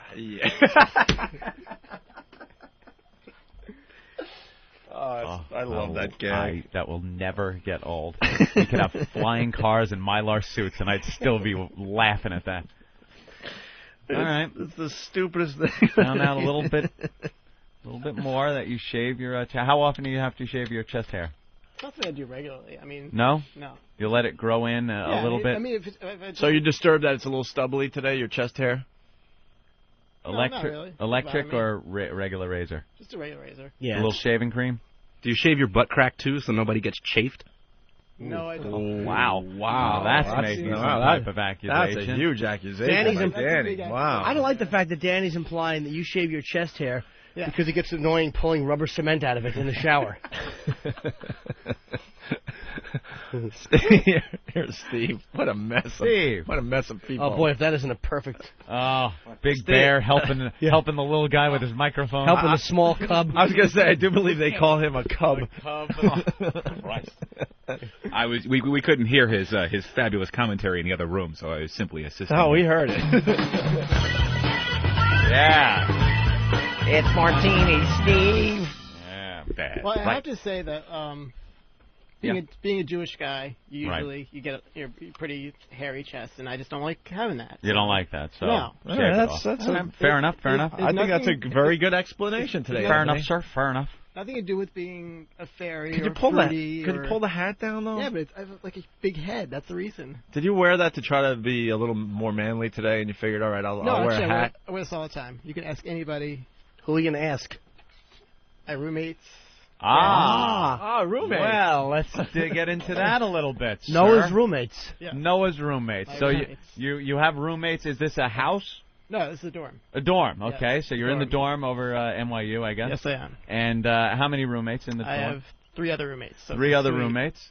It's sweet. Yes. It's a sweet scene is what that is. Okay, so 3 roommates, and what are they like? What are they like? One of them is going into the business world, like financial business student. Yeah. Okay. Other one is a political guy. He's joining the Navy. I know that. The Navy. In the Navy. You can sail the 7 seas in the Navy. You could drop down to your knees. Okay. Venereal disease. Well, drop down knees. Venereal disease. Same thing. Do whatever you want as long as you only need 9 toes to do it. My other roommate is one of those like liberal protester type guys. Really super right, left wing. Douchebag, basically. Yeah, ass. He's a douche. Well, he does all kinds of like protest stuff. I remember in like 2001, he got on like MTV and did this big siege of TRL and. Oh wow, tough guy. Yeah, like what a jizzbag. Like war protests and stuff like that. Yeah, war protest guy. Why don't you just say that his parents probably have money, right? Yes, they do. Of course they do. He's a guilt-ridden, upper-middle-class kid who can't deal with his own superiority complex, so he decides that he's going to go out there and make a difference, but he really just wants attention to shame mommy and daddy. There you go. Your roommate, when you say, what's your roommate do? Say he's a bucket of jism. That's what he is. There you go. Do these roommates have girlfriends? One of them does. One? No, actually 2 of them do. 2 of them do. And you've seen the girls? Yes, I have. I have seen the girls. Yes. All right. And do they like your girlfriend? Do you like my girlfriend? I don't have one at the moment. So. Oh, that's right. That's right. I'm sorry. Yeah, not Julie. So the first time you had sex, you were on a couch at a party in front of party goers. I'm not back to this. That's what we've heard yesterday. For people that didn't hear yesterday's show, apparently Noah had his first sexual experience with a girl at a house party on the couch. Where, there's party goers around. It's a little odd that you would choose that time and place as your first time. A lot of people a little inhibited their first time. Anthony, I got a question for Noah. Okay. Ricky Martin fan? No, absolutely not. Oh. Who do you like listening to? Who do I like listening to? I like listening to Led Zeppelin, actually. And most people don't believe that for my age because I'm young, and people are like, how can you be into Chris Brown? They're not believing it because of your age. But, yeah. All right, go ahead. What else? What else, Zeppelin? What else besides Zeppelin? Rolling Stones. Do you like watching Robert Plant and those old, like The Song Remains the Same? In that, is that his? That's the name of that live Zeppelin thing? Those jeans he had on, like the Bruce Dickinson Iron Maiden poster. Certain ones just stand out. I met him about a year and a half ago because I worked for his record company as an intern. Okay. And still wears the same jeans, but it's not exactly the same guy. Yeah, certain things. Yeah, and so you like the Stones, Zeppelin. Yep. Anything current? Anything current that you're into? Current, I like Maroon 5. Yeah, in terms of like 5. current news, like new stuff. All right. If you were to be gay, what celebrity would you have sex with? If I were to be, Yeah. If you had to pick a celebrity, for me, it's Ozzy Osbourne. Wow, Jimmy. Yeah. Yeah, I told you that years ago. That's kind of nasty, though. Exactly, but it's not about the sex. Why it's would about it be? thanking him. Why would it be nasty to have sex with Ozzy? Because he's kind of a old guy. So there are guys that would be better than Ozzy? I mean, I would think so. We hit pay dirt. Because he's an older guy. That's a good point. That's fair. Okay. He's and he's not in good shape. He's not in good It's shape. not that he's a guy. It's just that he's an older guy. I mean, Right. you see So it- if you weren't, let's just say, let's go out on a limb here. Say if you weren't attracted Wait, to why girls. are we going out on the limb? I'm here? just going admitted- out on a limb. Okay. I'm saying, well, let's go out on a limb. If you weren't, Jimmy said he'd have sex with Ozzy if he was gay, and you said it's nasty because Ozzy's, old older. and bad shape, and he's Right. You know, So who would you have sex with if you were gay? Yeah. What If I- celebrity? If I was. if you had to pick. God, that's a hard one. I don't know. I know there's a lot of choices, but I mean, if you had to narrow it down Yeah. for a first experience. I'd say Jude Law's a good-looking guy. Jude Law. Yeah. All right. Get a little Jude Law. Who's Jude Law? English actor. Okay, what's he been in? He was in AI, and I don't watch a lot of his movies. he was in, AI. He was just in that movie. AI, anal insertion? Well, that's the porn version of the Kubrick film. Sure. Wasn't he just in Alfie? Yeah, he was. He Movie was that the was- lead yeah. in Alfie. Sure. Right. So you'd have sex with Jude Law. Jude Law. Jude Law was hosting the Saturday Night I didn't Live. say that I Ashley would. Simpson- We know Jimmy. We know he's just saying. I said if that. When, like, all right. So If, what were right. you when if you that thi- my choices. Right. What is it that made you pick him? What is it that made me pick him? Yeah. Fair question. I told you why I picked Ozzy. I guess out of all the choices, he's decent looking. So there's a lot of choices out there. Is he in good shape? I assume so. Okay. For a pretty, he's a pretty popular actor. A lot of girls sure. like him. All right. All right. Thank you. Jude Law. It's, What female celebrity do you find attractive? Female celebrity, I would say Catherine Zeta-Jones. Catherine Zeta-Jones. Yeah. Okay. It's kind of like a hacky answer. Yeah. You know what I mean? It's like saying, do you watch football? And you don't watch football, you can just go, yeah, like Dallas. Just Right, a name right. You can pull out. America's team kind of thing. I gotcha. I don't see anything wrong with that answer. I'm not saying it is wrong. Nothing at What's all. wrong with the answer? The Not at all. answer's fine. Nothing at all. All right, Noah. For me, the female celebrity I'd like to bang the most is Madeline Stowe. That's always the one that I Madeline thought was Stowe, the sure. sexiest. Yeah, I've always thought she was the hottest. Okay. So Jude Law, if you had to pick a second choice, Second who would be choice. second? Yeah, Jude is busy. Oh God. Yes. Doing Yeah. another bad film. Jude is busy banging broads, so Yeah. you got to pick someone else. I've never given this any thought, so I don't. All right, Yeah. well, just give it a second. Well, you pulled Jude Law to thin air. Yeah. Well, there are images in your head right now, I'm sure. It comes to mind, honestly. Yeah. Who's going through the Rolodex right now in your head? Who comes to mind? Because if you had to do it, but there had to be kissing involved too, it wouldn't just be like sex. It would have to be like a gentle, nice experience. Right, So right. That's what I'm saying. Yeah, because you're not gay if you don't kiss. Right. So you'd have to kiss the guy too. Right. Yes. Right. And hold his chin Right. with your Right. thumb and pointer Very finger tenderly. gently, and then do this. I guess. All right, I guess I would go with Matt Damon. I would say it would be Matt the second. Damon. would be a second choice. Matt Damon. All right. Matt Because- Damon. But you asked. No, understandable. It's because we asked. Well, let's ask Danny. Danny, if you were gay, who would you have sex with? I want to hear this. There is no correct answer to this question. Wow. The recruit knows. I don't think it's No, an do you answer. understand that everyone in the other room is yelling and screaming and trying to help you out, going, do not answer that Yeah. question? They're all like screaming. I can see it through the glass going, no! See, Noah, you never answer that question. That's the thing that every guy seems to know. When you're asked that, you just never answer it. I don't know There about is that. no correct answer. Because he said, well, he picked Jude Law first, but then when the kissing thing came, you said Matt Damon. Obviously, he's a better actor. I think he's a better actor. Yeah, he's a good He's actor. probably better looking. I mean, you may think Jude Law's better looking, but I think Matt Damon's better looking. All right. Well, Noah, thank you very much. Of course, anytime. Noah, our new intern. Again, might I say, fabulous appearance. Thank you. Thank you. Good job. man. Fabulous. Thank you. As Noah leaves the studio, because we're playing a lot of Stephen Lynch songs, I figured this would be appropriate. I don't know if we're breaking, but we'll play the song. I hope he's listening. If you are, man, this one's for you.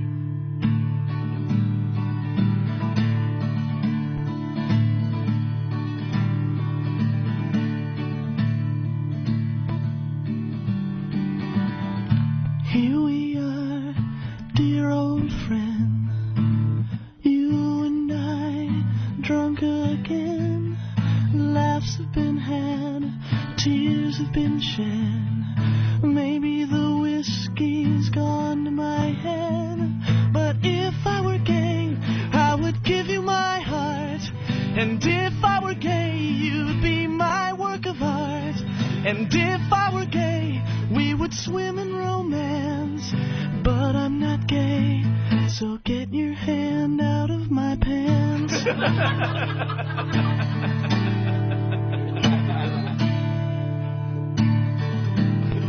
It's not that I don't care, I do. I just don't see myself in you. Another time, another scene, I'd be right behind you, if you know what I mean. 'Cause if I were gay, I would give you my soul. And if I were gay, I would give you my whole being. And if I were gay, we would tear down the walls. But I'm not gay, so won't you stop cupping my hand? It's radio, you know. We've never hugged, we've never kissed. I've never been intimate with your fist. But you have opened brand new doors. Get over here and drop your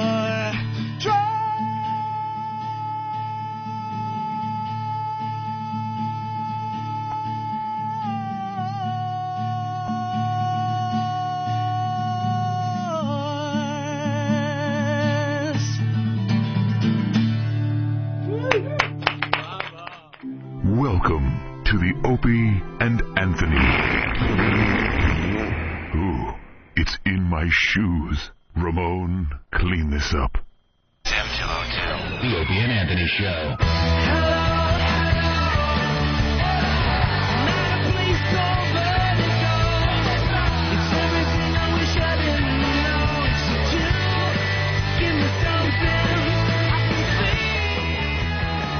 U2 Vertigo. Tour dates were announced, I don't know, a day or two ago. Basically, they're coming to your city. I mean, yeah, they don't miss anybody. They pretty much don't miss anyone. Ben gonna go? Unless you're in the middle of nowhere. Black Crowes are reuniting, Anthony. More music news. Ugh. I'm never a Black Crowes fan. The only reason the Black Crowes are reuniting, Chris Robinson went off on his own. He made a pretty cool record, but it didn't sell and didn't get radio airplay, and now he's getting back together with his brother, who he hates, and they'll do the Black Crowes thing again. What, Ben? You're wrong about that. They're not coming to every city. They had to cut 3 weeks of the tour off. Yeah, they're like not doing Washington. They're doing New York and Boston and Philly, but because of an illness in the Edge's family, they cut off the first 3 weeks of the leg, so a lot of cities are actually going to be missed, and then they'll hit them in the summer. Who's sick? So they don't know. Someone in his family, one of his kids or something. Oh, that blows. But are they still doing Albany, by the way, January 28th, 29th? Yes. Okay. Yes, they are. The Comedy Works? Yeah. They were making they were doing a small venue there. They wanted to do a small venue in Albany. Oh, that is great. You are the worst. Why? I think someone in Edge's family is sick, and you felt like you needed to plug your comedy gig. Yes. Well, yeah, you know, I'm going to be. I'm on the edge, too, of sanity. All right, so then you got the Black Crowes reuniting. Queen reunion. How do you do that without Freddie Mercury? Jesus. Noah could sing. No? You just play the record, and you have an urn sitting on a stool. That is the worst. With a robe on it. Look, I understand some of these bands are called bands because everyone is very important, okay? Yeah.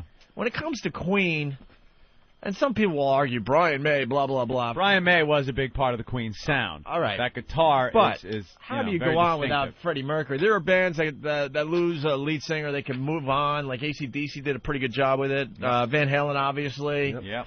There's a bunch of examples. But Queen without Freddie Mercury, that's like sacrilege, I think. Yeah, certainly is. But they're gonna do it. They see dollar signs and they're gonna figure something out. That's what it is. A lot of people want to see this retro stuff. Even more of a joke, no offense to what's his name there from the Cult, but when the Doors got together with I forgot his name. Oh yeah, Ian, right? Ian Asbury or whatever. Ian Asbury. Yeah. They had him as Jim Morrison. I mean, stop. Yeah, that was a little much. The rest of the Doors are very delusional if they think they had much to do with the Doors' success. No offense. They had a cool sound. Robbie Krieger was great on guitar and all that, but it was all about Jim Morrison. Certainly was. And his voice. And there's so much time that can go by that you can actually put someone else in there and keep the band going. A little too much time has gone by with the Doors that they could just drop in another that was all guy. about just getting some money. Of course it was. You know, and John Densmore is really bitter. Yeah. He's the most bitter in the group. And he had the least amount to do with the band's success. You ever watch him in those old concert films and stuff? Pretty dull to He's watch. like a jazz drummer. Yeah. The drummers back then, I don't know. They weren't doing anything. Very few were really out there. But a lot of them were just keeping rhythm. It wasn't like he was Neil Peart or anything. He was just like... Yeah. Just tapping away real easily. It was all about Morrison. They could have got 10 guys to do his role in that band, you know? Get Ringo. He was a drummer. Oh. All right, well, whatever. All right, we got Oscar news. Oscar... Really fast, just announced. Do we have our chink entertainment girl that's going to... Just trying to be like Hot 97. Don't fire me. Let me make a quick prediction here. That's for if they're going to give anything to Jamie Foxx, it'll be for supporting in Collateral, because again, that's a safe role for them. You think they're going to throw him a bone? They never. This is true. They never seem to give black performers. What? Denzel? But not in the role. Like, that's a safe role. A Dirty Cop. That was like Scarface. Halle Berry. Very good film, but also, again, look at the position of a role she was in. As opposed to giving it to Denzel for something like Hurricane, which was an amazing performance, or X, which he really deserved it for. Right, so you think Jamie Foxx for Collateral, which isn't really the role. Jamie Foxx in Ray would be the role. I think so, yeah. And I'd like to see Alan Alda win for supporting, because I love him so much. How about Don Cheadle, Hotel Rwanda? I didn't see it. I heard he was great. I heard he was really good in that. I think let's get to the... Why do we have to play the race card with the Oscars? Because this is one instance where I think black people complain and have a legitimate complaint. Really? Yeah, man. When you look at the history of the Oscars, when Poitier won for, I think it was Lilies of the Field, and then he was nominated. He didn't get nominated in The Heat of the Night or Guess Who's Coming to Dinner. Neither one of those films. But is that racial? I know a lot of white actors that are not nominated for roles where you're like, oh, he got screwed, or he doesn't win, and you're like, come on, that's bull. It has nothing to do. I don't think it has anything to do with race. I would agree with that if it was something that happened occasionally, but there's been such an overwhelming. Sometimes when there's so much overwhelming evidence in one direction, you got to go. It's happening way too many times for it to just be like if it was fairly even, then you go, all right, but it's not. I don't know about that. How did Denzel not win for X? I mean, when you look at, they've made a million mistakes. How did Raging Bull not win Best Picture or Best Director? I mean, right. There's a million of them. But blacks, I think, do have a very legitimate complaint with that. All right. Want to get to the important nominees, Anthony? Oh, of course. Up for film editing.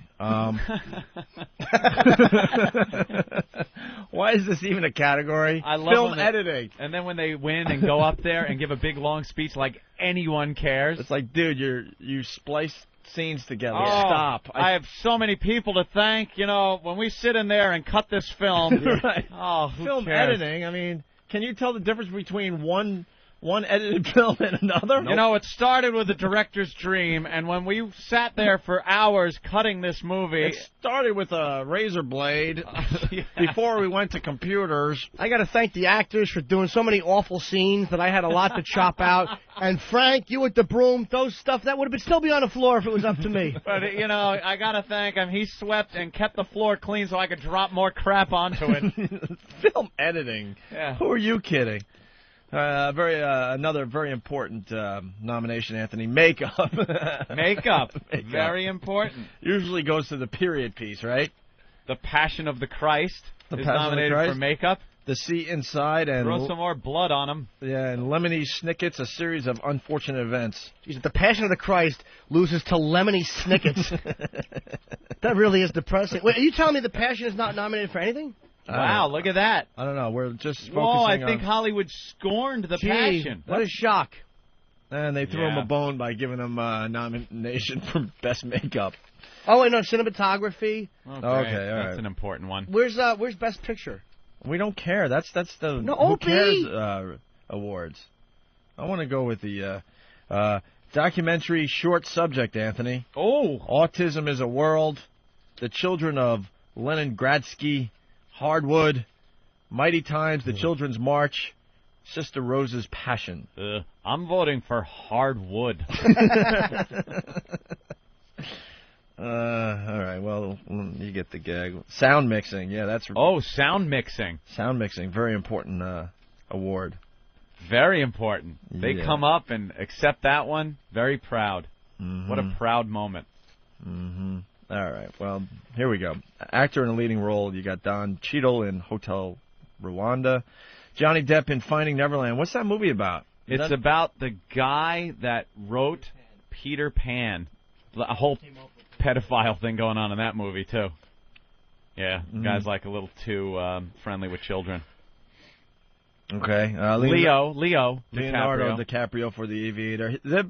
He'll probably win that. I wonder where Leo fits on Noah's list of Hollywood guys he would have bang? sex with. Probably unattainable. He's like one of those guys that, like, for me, it's Catherine Zeta-Jones. She's so hot, you can't even think of her. I couldn't whack my bag to her, because I mean, just the whole time going, you're fat and she's hot, forget it. I think Catherine Zeta-Jones is a choice that's kind of like, it's that obvious one that you don't really think it, so you Dude, she's not even say in my... what you think other people would absolutely, want you to that's what I'm saying, yeah. She's not even in my top 10. No, man. not at all. Dude, what's chubby now, had a few kids. Yeah. Plus you want a little skank in your broad. I don't see the skank in her. No. Right now it's all about Scarlett Johansson. Oh, Got some skank to her. She's a little, like, odd. She's probably right up there on everyone's list.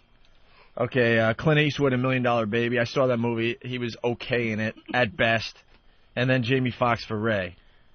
Jamie Foxx should win is what... I can't comment on the other movies, but I saw Ray, and look, I was thinking, all right, I'm sick of hearing about Jamie Foxx, and I'm sure they're just promoting him for whatever. He was so great, that movie. He better work on his acceptance speech then, because that one he gave for, was it the Golden Globe or the People's Choice? Yeah, Golden Globes, I think, where he starts talking about his grandma. Yeah. I want to thank my grandma. And he Bob Kelly'd up the whole stage. It is nice to see an actor be humble, though, instead of some of these smug douchebags that only thank their makeup people and assistants. Yeah, Bob, best portrayal of a human being watching a midget. Really, were you crying when the girl was eating your ass and going, you dirtbag, filthball? You didn't drop a tear then for her, did you? We didn't get to that audio again. We got to get to that audio. That's great. All right, well, actor in a supporting role, you got Alan Alda was in The Aviator, huh? Alan Alda, they might, All right, they're going to give it to him. Sometimes they give the award when they think an actor's getting old enough where he might not even be nominated until he dies, so they give him the award. I root for him. I love him. Then Thomas Hayden Church for Sideways, Jamie Foxx in Collateral, Morgan Freeman in $1 Million Baby. $1 Million Baby was good, but... whatever. And Clive Owen in Closer. There really doesn't seem to be a real standout movie here. It's not one of those years where you're like, oh, it's, Cuckoo's Nest or something. Right. Well, where is Best Film? Poor Dog Day Afternoon had to compete with that. Oh, I know. Is that what you were saying earlier? Where's Best Film? Best Picture. The Aviator, Finding Neverland, $1 Million Baby again, Ray, and Sideways. Wow, there's not that one standout movie. You're right, like every other year has. How they not nominate? No Passion. Maybe it wasn't the best picture. I mean, I enjoyed it, but I mean, was it that great? I liked it. I thought the makeup was great, but was it a great movie? What was the best film you saw this year, Anthony? This year? I don't even think I saw one this year. I didn't see any of these. I saw $1 Million Baby. I didn't see one movie on this list. I saw. I thought The Incredibles was probably my favorite movie, but I haven't seen... Oh, no, Eternal Sunshine of the Spotless Mind was that good? Cool. Yeah, I liked that a lot, actually. I didn't see anything. Music score, The Village is in there, Jimmy. No, was it good music? Yeah. What music did they play? Music score? I don't know. The music was pretty good in that. How about Ray? That had a pretty good score to it. Where's this? All right, actress in a leading role, Anthony. No nomination for Ray in music score. Yeah, but that was probably just maybe because it wasn't an original. A bunch of rock songs probably thrown together. Okay, maybe yeah. Yeah, it was all his old stuff. Actress in a leading role, but I mean other songs as well, probably of the time. Actress in a leading role, Annette Bening in Being Julia. Ugh, that just sounds awful. Sounds chick flick. Probably, right? Catalina Sandino Moreno for Maria Full of Grace. Ugh. Another chick flick. No, it was about a chick who was a heroin smuggler or something. Oh, yeah? Oh, all right. I'm the sorry. chick that was muling dope, which I didn't see because on my stupid satellite TV, I can't get to order the pay-per-view movies. There's something wrong with it. I don't know. But it's bugging me. I wanted to see it because it's about a drug smuggler. All right. Imelda Staunton for Vera Drake. Ugh. Hilary Swank, $1 million. Swank. They're going to give it to Hilary Swank for $1 Million Baby, and she won the Golden Globe for it. And they're going to give it to her just because. How was it? Why? Well, should I tell people there's a spoiler coming and then I can explain? No. You ruined it. I ruined it weeks ago. By saying there's a spoiler. Yeah, but you didn't really ruin it. It's always ago. It's always the actor that has something drastically wrong with them in these films that win it every year. Right. Sure. You know, whether you're retarded or you know what I mean? Yep. Yeah. Play a retard who beats the odds somehow. You're guaranteed. I mean, even by doing anything like you stop tying your shoes together finally. By getting on the bus. Yeah. Pretty much it. The music swells as you proudly walk on the bus. Yeah. Your family buries their set in the hand. You in embarrassment. Set in the hand? Did I say that? Oh. Did I say the set? Yeah, buries the set in the hand. Set in the hand's worth two in the bush. It's worth boo in the tush. I'm sorry, I bribe at dusk. Playing a retard is probably the easiest thing to do. Sure. We do it every day here on this program. Where were we? Hilary Swank for $1 Million Baby. She's going to win that hands down. Kate Winslet, Eternal Sunshine of the Spotless Mind. She was great in that film, by the way. Best puking with 9 toes. Someone brings up a good point on the phone. Spider-Man 2. Where's Spider-Man 2 is an amazing movie. Oh, how about effects or something? Yeah, it's nominated for something. Is it? Yes. Where? It is in there for something stupid. Sound editing. Wow. There's another very important category. Will it be The Incredibles, The Polar Express, or Spider-Man 2 for best sound editing? Visual effects, too. And sound mixing. All right, visual effects. Visual effects, yeah, it's special effects. 3 crappy movies in there. Harry Potter, I, Robot, and Spider-Man 2. Yeah. And then actress in a supporting role, you got Cate Blanchett for The Aviator, Laura Linney for Kinsey, Virginia Madsen for Sideways, Sophie Okonedo for Hotel Rwanda, and Natalie Portman in Closer. Who cares? Well, yep. And then animated feature some film. People eat this stuff up. It's a new category because there's all these animated films every year. It's going to be between The Incredibles, Shark Tale, or Shrek 2. Well, that's pretty much it. Why don't they just say cartoon? Because that's what it is. I hate the animated. Gives it dignity. Animated feature. It's a cartoon. Yeah. Art direction, what's that? Like sets? I think so. Or is that set design? Because they have costume design. What movie had the best costume this year? Oh. Is it a period piece? It always goes to a period piece. A period piece, like Grandma in the outhouse with their bloomers. It'll be Troy, obviously. You think? Can't be The Aviator. You just dig up some old clothes from when Howard Hughes was alive, and you really got to go back to how Troy. Creative is that, right? Finding Neverland, Lemony Snicket's A Series of Unfortunate Events. I might have to watch that movie now. Another Jim Carrey movie with his wacky names. These films are all weird. I don't go to movies that the name Jim Carrey. is too long. That's the Jim Carrey film. You're right. I don't like going to movies where the name is that long. I don't like to. Hey, what'd you see last night? Oh, I saw Lemony. Forget it. I don't even want to say it. Yeah. All right. That's about it, right? Is there anything else to look at here? They're just being too cute with the long names. You know, it's Eternal Sunshine of the Spotless. What? Yeah. That's why I like Ray. Ray. It's just Ray. That's the whole thing. You can write it on your finger with a pen if you need to. Yeah, we got to play what I think should be win best song. Yes? America, F yeah, man. Oh, yeah. Oh, is that nominated? Of course not, right? No, we'll play that going into break. It was very funny. But first we got. By the way, I don't mean to interrupt, but I want to congratulate our own Ben Sparks for winning the award for a haircut most resembling Indonesia.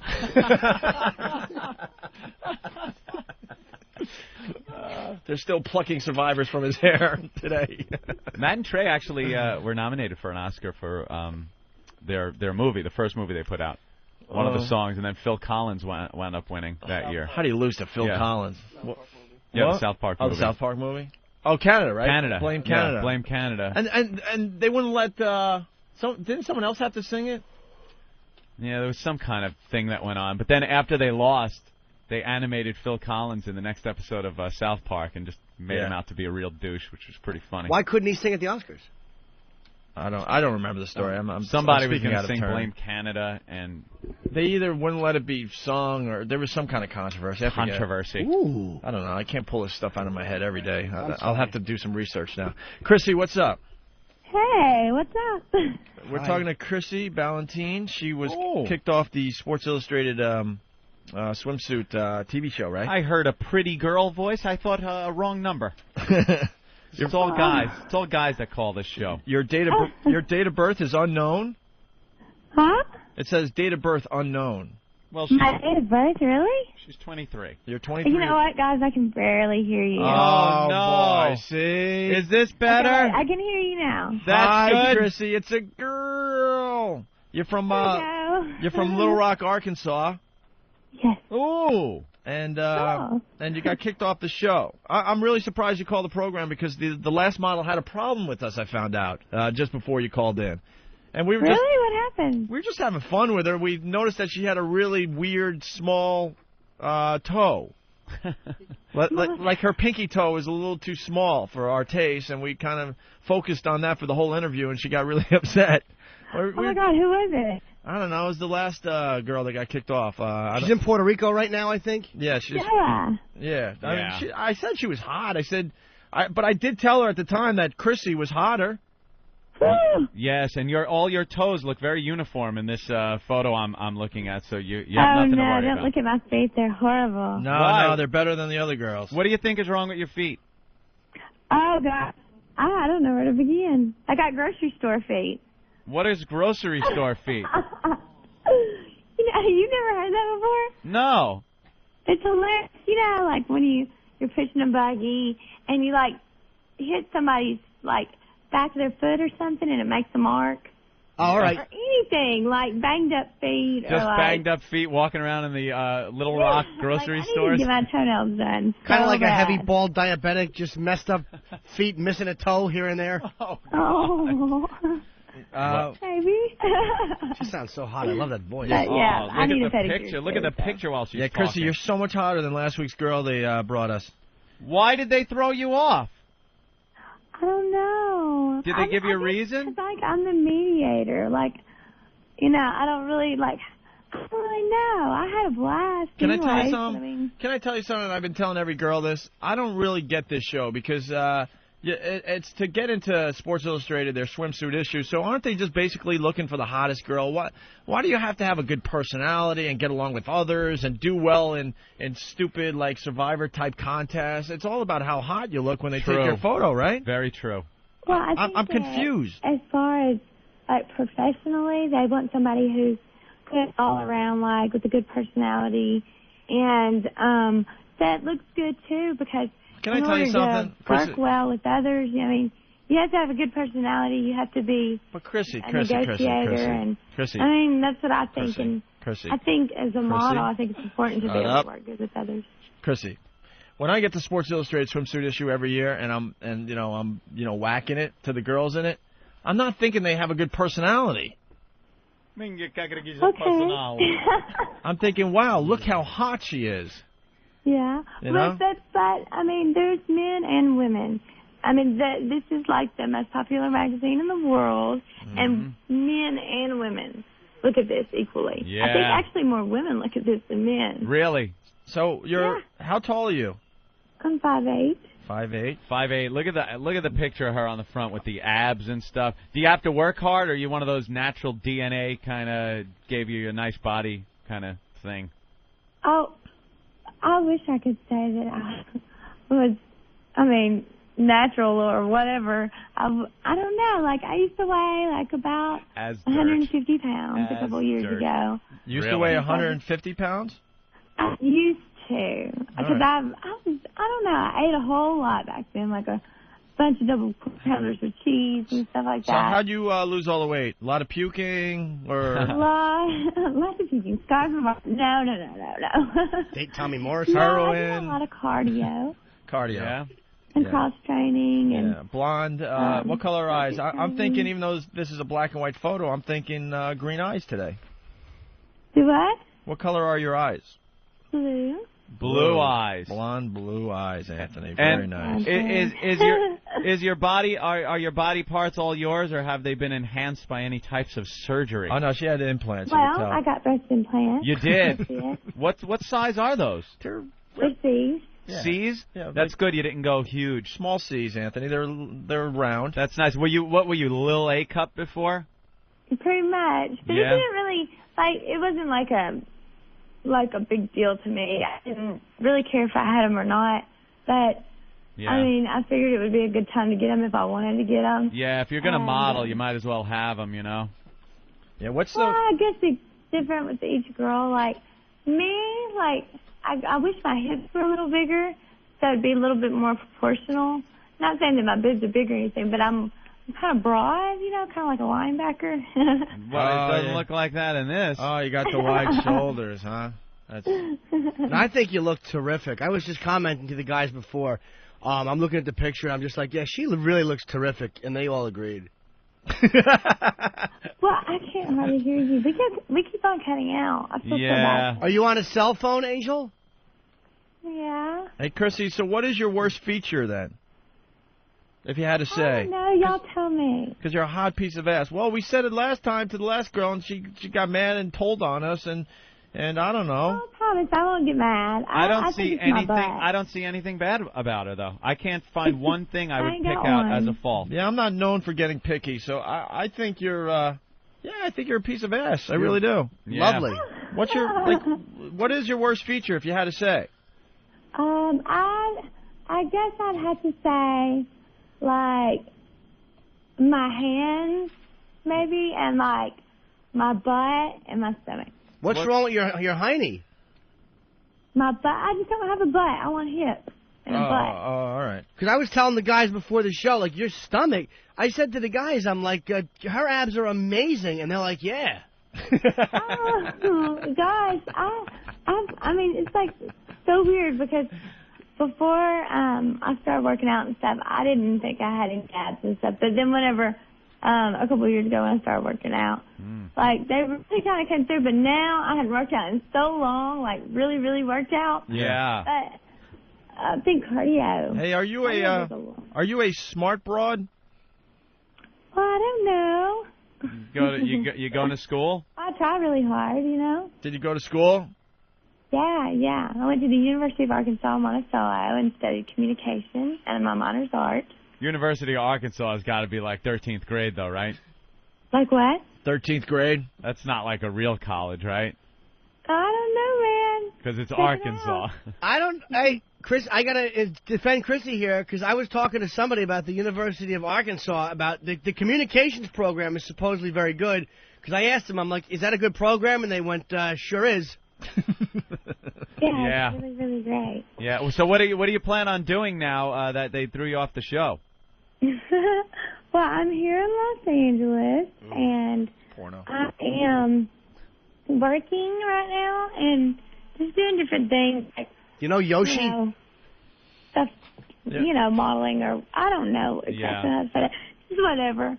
Are you going to use that communications education for anything? Absolutely. I'm going to start on my master's degree probably. Let's say you strike out in L.A. as far as trying to get a little exposure out of this TV show thing, right?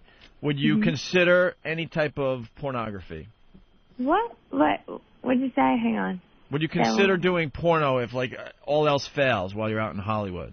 Oh, I couldn't do it. I mean, I give total props to the people in the porn industry, but me personally, I mean, I'm not. I wouldn't. How about this? In bed, so I don't think I'd be Chrissy, very good at that anyway. Too shy, Chrissy. If you had to go back to Arkansas and be a waitress, or stay in Hollywood and become a huge porn star, which would you do?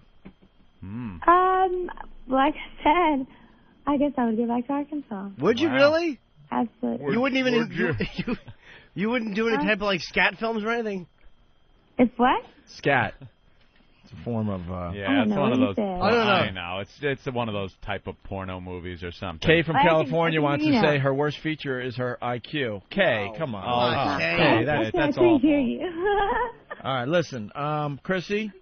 Very nice speaking with you. I'm sorry that you didn't go any further. Best of luck. I guess the girls that are still with the show are a little hotter, unfortunately. Cause I don't believe that for a second. I think she's like a 9.5, but I guess there's some 10s still left on the program. Nope. It's rigged. Do you have a website, Miss? Do you? Huh? Chrissy, do you have a website? Well, there's one. I mean, it's up and coming. They're working on it right now, probably as we speak. So, I can email you some more pictures. Yeah, we'd love to see more pictures. Do that, please. Absolutely. Hang on, let me get a pen because those aren't good pictures of me. All right. Some of them are okay, but that's not. I mean, most of the time, like, we were in a hurry. Hey, Chrissy, are you as a hinge? Are you? I know, Chrissy. Are you on something right now? You sound a little. No, I'm just not really awake yet. Yeah, it's early. You can mail those pictures to yellowtreats@AOL.com. What? YELLOWTREATS@AOL.com.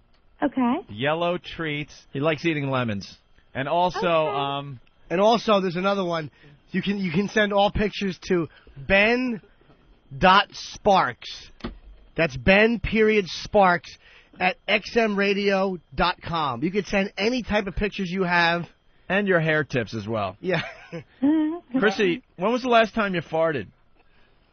Probably like an hour ago. Nice. I love her. I love a girl that will answer that question. Oh, we are. Joking. How bad was it? Huh? How bad was it? There's a 10. Did you ever cup one? I used to like to do this. Absolutely. Hello. You ever cup it in your hand and then open it in the face of an invalid? Yes, of course. Doesn't everybody? Of course. I'm just joking. I'm joking. I know she is. But not really. Too good to be true. Yeah, you're. Thanks, guys, for having me. I appreciate it. Chrissy, you're all right. Thanks for having fun with us. The last girl, man, she was just a bore. No sense of humor. No sense of humor whatsoever. Asleep. She's probably still asleep. Oh, you don't have to defend her. You beat her out. You're hotter than her. You're nicer. Little toad, thanks, nothing that she guys. was. Thank you so much, and I hope that y'all have a good day. Bye, Chrissy. Thank you, Chrissy. Okay, bye. Oh, Bye. Chrissy.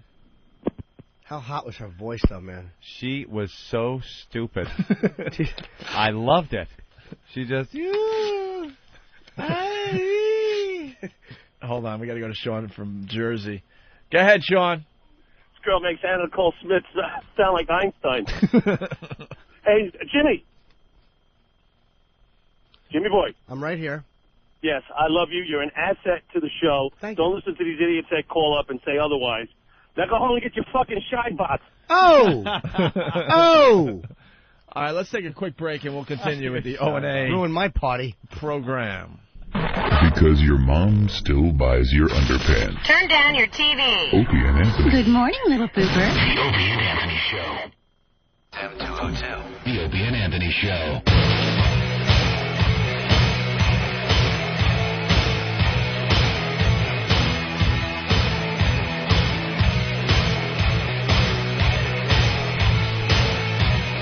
Blood in, blood out. Yeah.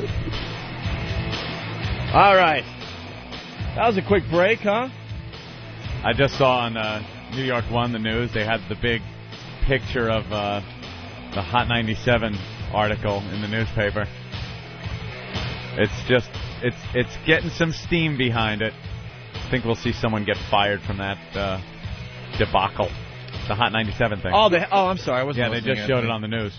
Oh, okay. Yeah. Well, we started the show with that. It's a so fire defense. We know that now. Can't make fun of the tsunami. Hey, we got to say hi to Benji, man. Benji Madden from Good Charlotte. What's up, Benji? Oh, no, I'm sorry. This is still Chrissy. Chrissy, you're hot. Because I've been rethinking the whole porn thing. I think I'll give it a chance. Yeah, you're going to try that out with that hot body of yours?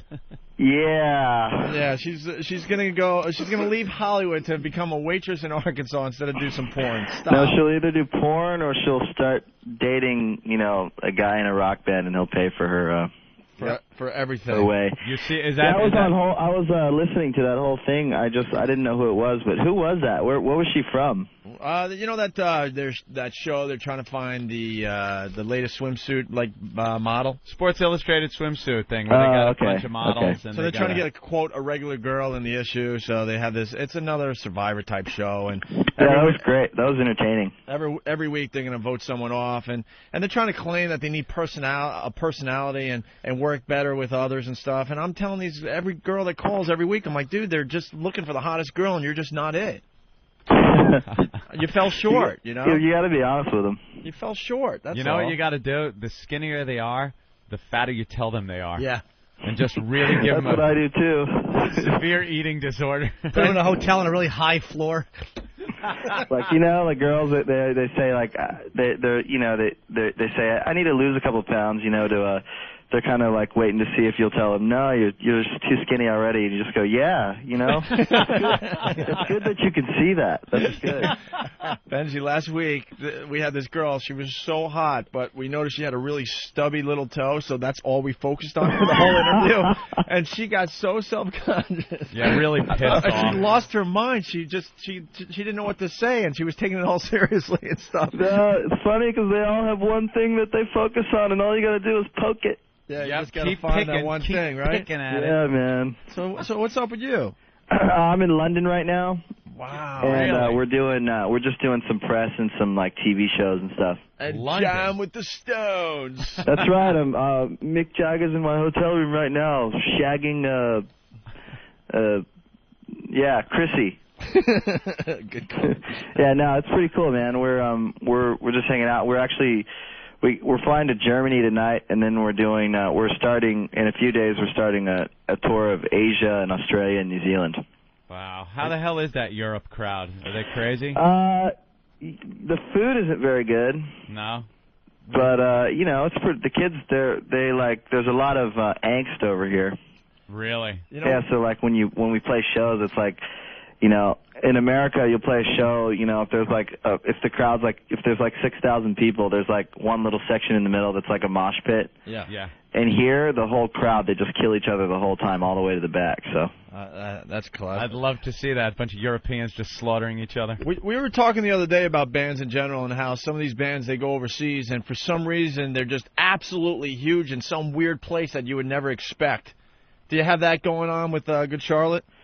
Well, we're big everywhere. No, I don't. There's definitely some countries where we still play to 1,000 people. Yeah. And then there's some we're about to go to Japan and play a show for 20,000. So they're starved for anything over there, man. Yeah, anything American, they really love. You ever jackets see, and. You ever see footage of their bands and stuff? And their entertainers, it's awful. You can't even picture sitting in a room and watching this for a couple hours. I've spent a lot of time in Japan, and it's a completely different. It's a different planet, man. Yeah. Do they stand up during the concerts? Years ago, they used to just sit there politely and watch bands. Do they get up or no? Yeah, they stand up now, and during every song, the whole crowd has their fist in the air, and they just go, hey, right? And then in between the songs, complete silence. Really? Seriously, it's That's so creepy. silent that you really could hear, if you dropped a coin on stage. Yeah. You could hear it really, it's that silent. That's so weird. And they're just watching your every move and waiting for you to talk. It's amazing. We're never going to figure out their culture. No. We'll eat their sushi. That's about it, man. Yeah, it's a nice culture though. It's just weird though. It is weird. You're right. They just think so differently than us. So what's the first thing you're going to do when you go to Japan? Is there anything you like doing there? Actually, I think when we get there, my girlfriend is a Japanese actress model. Okay. So when we get there, I'm gonna see her brother her brother's wife just had a baby. Really? So that's family stuff? That's not exciting or anything for you guys, but stuff. You gotta do family stuff in Japan? Yeah. So no, actually, when I get there, I'm going to get some hookers and get wasted. There you go. Good boy. You are. Did you really have Did you meet her there? Yeah. Wow. Yeah, how the hell do you? it was How do you crazy, hook you up know? with a girl in Japan? We were just talking about how alien that is. Yeah, but she's not really. She grew up in America. Oh yeah. Yeah, so that's how we met. I was like, oh, you speak English. Yeah, so that was the only prerequisite. yeah, that was it. It's the only thing I require. Oh, you're beautiful and you speak English. There you go. Come with me. Is there a big language barrier, or do most of them speak English? Oh, most everyone in the world speaks English. Cool. Damn right. You know, That's our language. Yeah, we're converting everyone. Even though most people in our country can barely speak English. Yeah. And I'm not talking about immigrants. I'm talking about, the people, the everyday Americans. It's funny, like you sit around with your friends and some guy comes up and he's like he's got a heavy accent, but he's definitely getting around in America, and everyone's like, man, he's an idiot. Why didn't he learn how to speak English? You're like, You don't talk interesting. good. Yeah. How is Europe though? You find you're the ugly American? Do they give you crap because you're American and we're hated around the globe? Not. I don't think it's as bad as everyone thinks. Yeah. I mean, but then again, I'm in a rock band touring around the world. That's so, true. No one hates a rock band. Well, some people do, but we always know why. It's not because we're Americans; it's because we're rude. Oh yeah. So it's not that. Maybe we don't get an honest opinion of what it's like. Because people are either really nice to us or really rude to us. So. What? You have people be rude to you?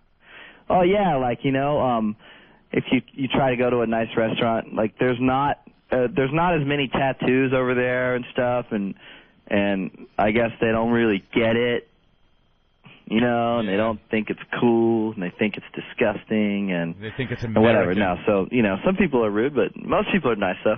I think they think it's American, and that's why they don't like it. Yeah. It is. Maybe that's it. Maybe they think it's American. All right. Hey, Benji, we're running out of show, unfortunately. I know. You got to call earlier. You got to. We'll have to have you on again. Yeah. Well, I want to just call and just be put on hold so I can just listen to these girls that you guys have talking to. I know. She was supposed to call earlier, and then we were supposed to talk to you, and it got all messed up. What do you want to promote today, bro? Well, let's see. You got the new single out, I Just Want to Live, right? I Just Want to Live, off the Chronicles of Life and Death, madeclothing.com. That's my clothing company. And, yeah, that's about it, All right. Well, have fun overseas. Oh, no, you're already there. Sorry. What time is it? Is it nighttime? No, it's like, Thursday? 6 hours later. 4 in the afternoon. 4 in the afternoon. Oh, almost tea. Yeah. Happy hour time. Yeah. All right, Benji, thank you so much for calling us today. Hey, thanks, guys. See ya. There he goes, Benji from Good Charlotte. And I guess we're... Is he the singer? England. Huh? Is he the lead singer? Yeah. Guitar and vocals. Jolly old England. How much time we got left? We promised that we'd play Team America... yeah. America! Fuck yeah! We'll end with this song today. How much time? I want to time this perfectly. The song is... 4.5 minutes. We have 4.5 minutes? We have to babble for 2 minutes? All right, we'll babble. Do that. We could babble. We could play a quick version of What Did We Learn on the Opie and Anthony Show today. I like that. Rick from Boston. Hey, what's up, guys? Hey, Eric, you got to figure this out. Right at 2:04, we're hitting that song and we're getting out of here. Go ahead, Rick. All right. Anyways, what I learned today was that the PTC doesn't like the word dick because that's what they enjoy putting in their kids. Yep. Oh, there you go. Good boy. Very good. Thank you. Pinchy from Cleveland. Hey, guys. How you doing? A lot of snow up there, Pinchy? Oh, hell yeah, man. How much do you guys get? We got about 6, but a lot of areas around us got about a foot or so. Yeah, nice. So it's not too bad. You see the footage of the house in Hull, Massachusetts? Yeah, just frozen, encased in ice. Completely frozen? Stupid Damn. Massachusetts. Stupid frozen state. All right, Pinchy, go ahead. Hey, how's my surly truck driver? Hi, Pinchy. Better now. Hey, I learned 2 things. I learned that I learned from Opie that lupus is a black disease. Yeah, I got him mixed up with the sickle. And that Anthony's voting for hardwood. Hardwood, right. Very good. Thank you. Let's say hi to Sean in Alabama. Sean? What's going on, bro? Hey, Hi. Sean. Learned today that if Noah was standing outside and it started raining whores, he'd be hit in the head by a faggot. Oh, my God. That's pretty funny. There's some good Alabama humor for you. Yep. All right. The phones are just too slow. I can't. I'm Opie, waiting. pick it up. I'm waiting. Opie. I'm waiting. Jesse, what did you learn today? Jesse! Hey! Hi. Speak. I learned you also have a full bowl of Fruit Loops in there. Talk to you now later. Yep.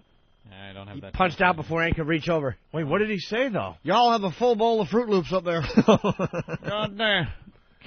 Toolbag Johnson from New Orleans today learned that Steve C. ignored Anthony in the forest. Yes, he did. Bastard. Yeah, okay. Marty G. from Philly today learned that Noah would have meaningless sex with Jude Law, but would canoodle with Matt Damon. Oh, we got to hit the song, Anthony. We're out of here. We'll see you tomorrow.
Show.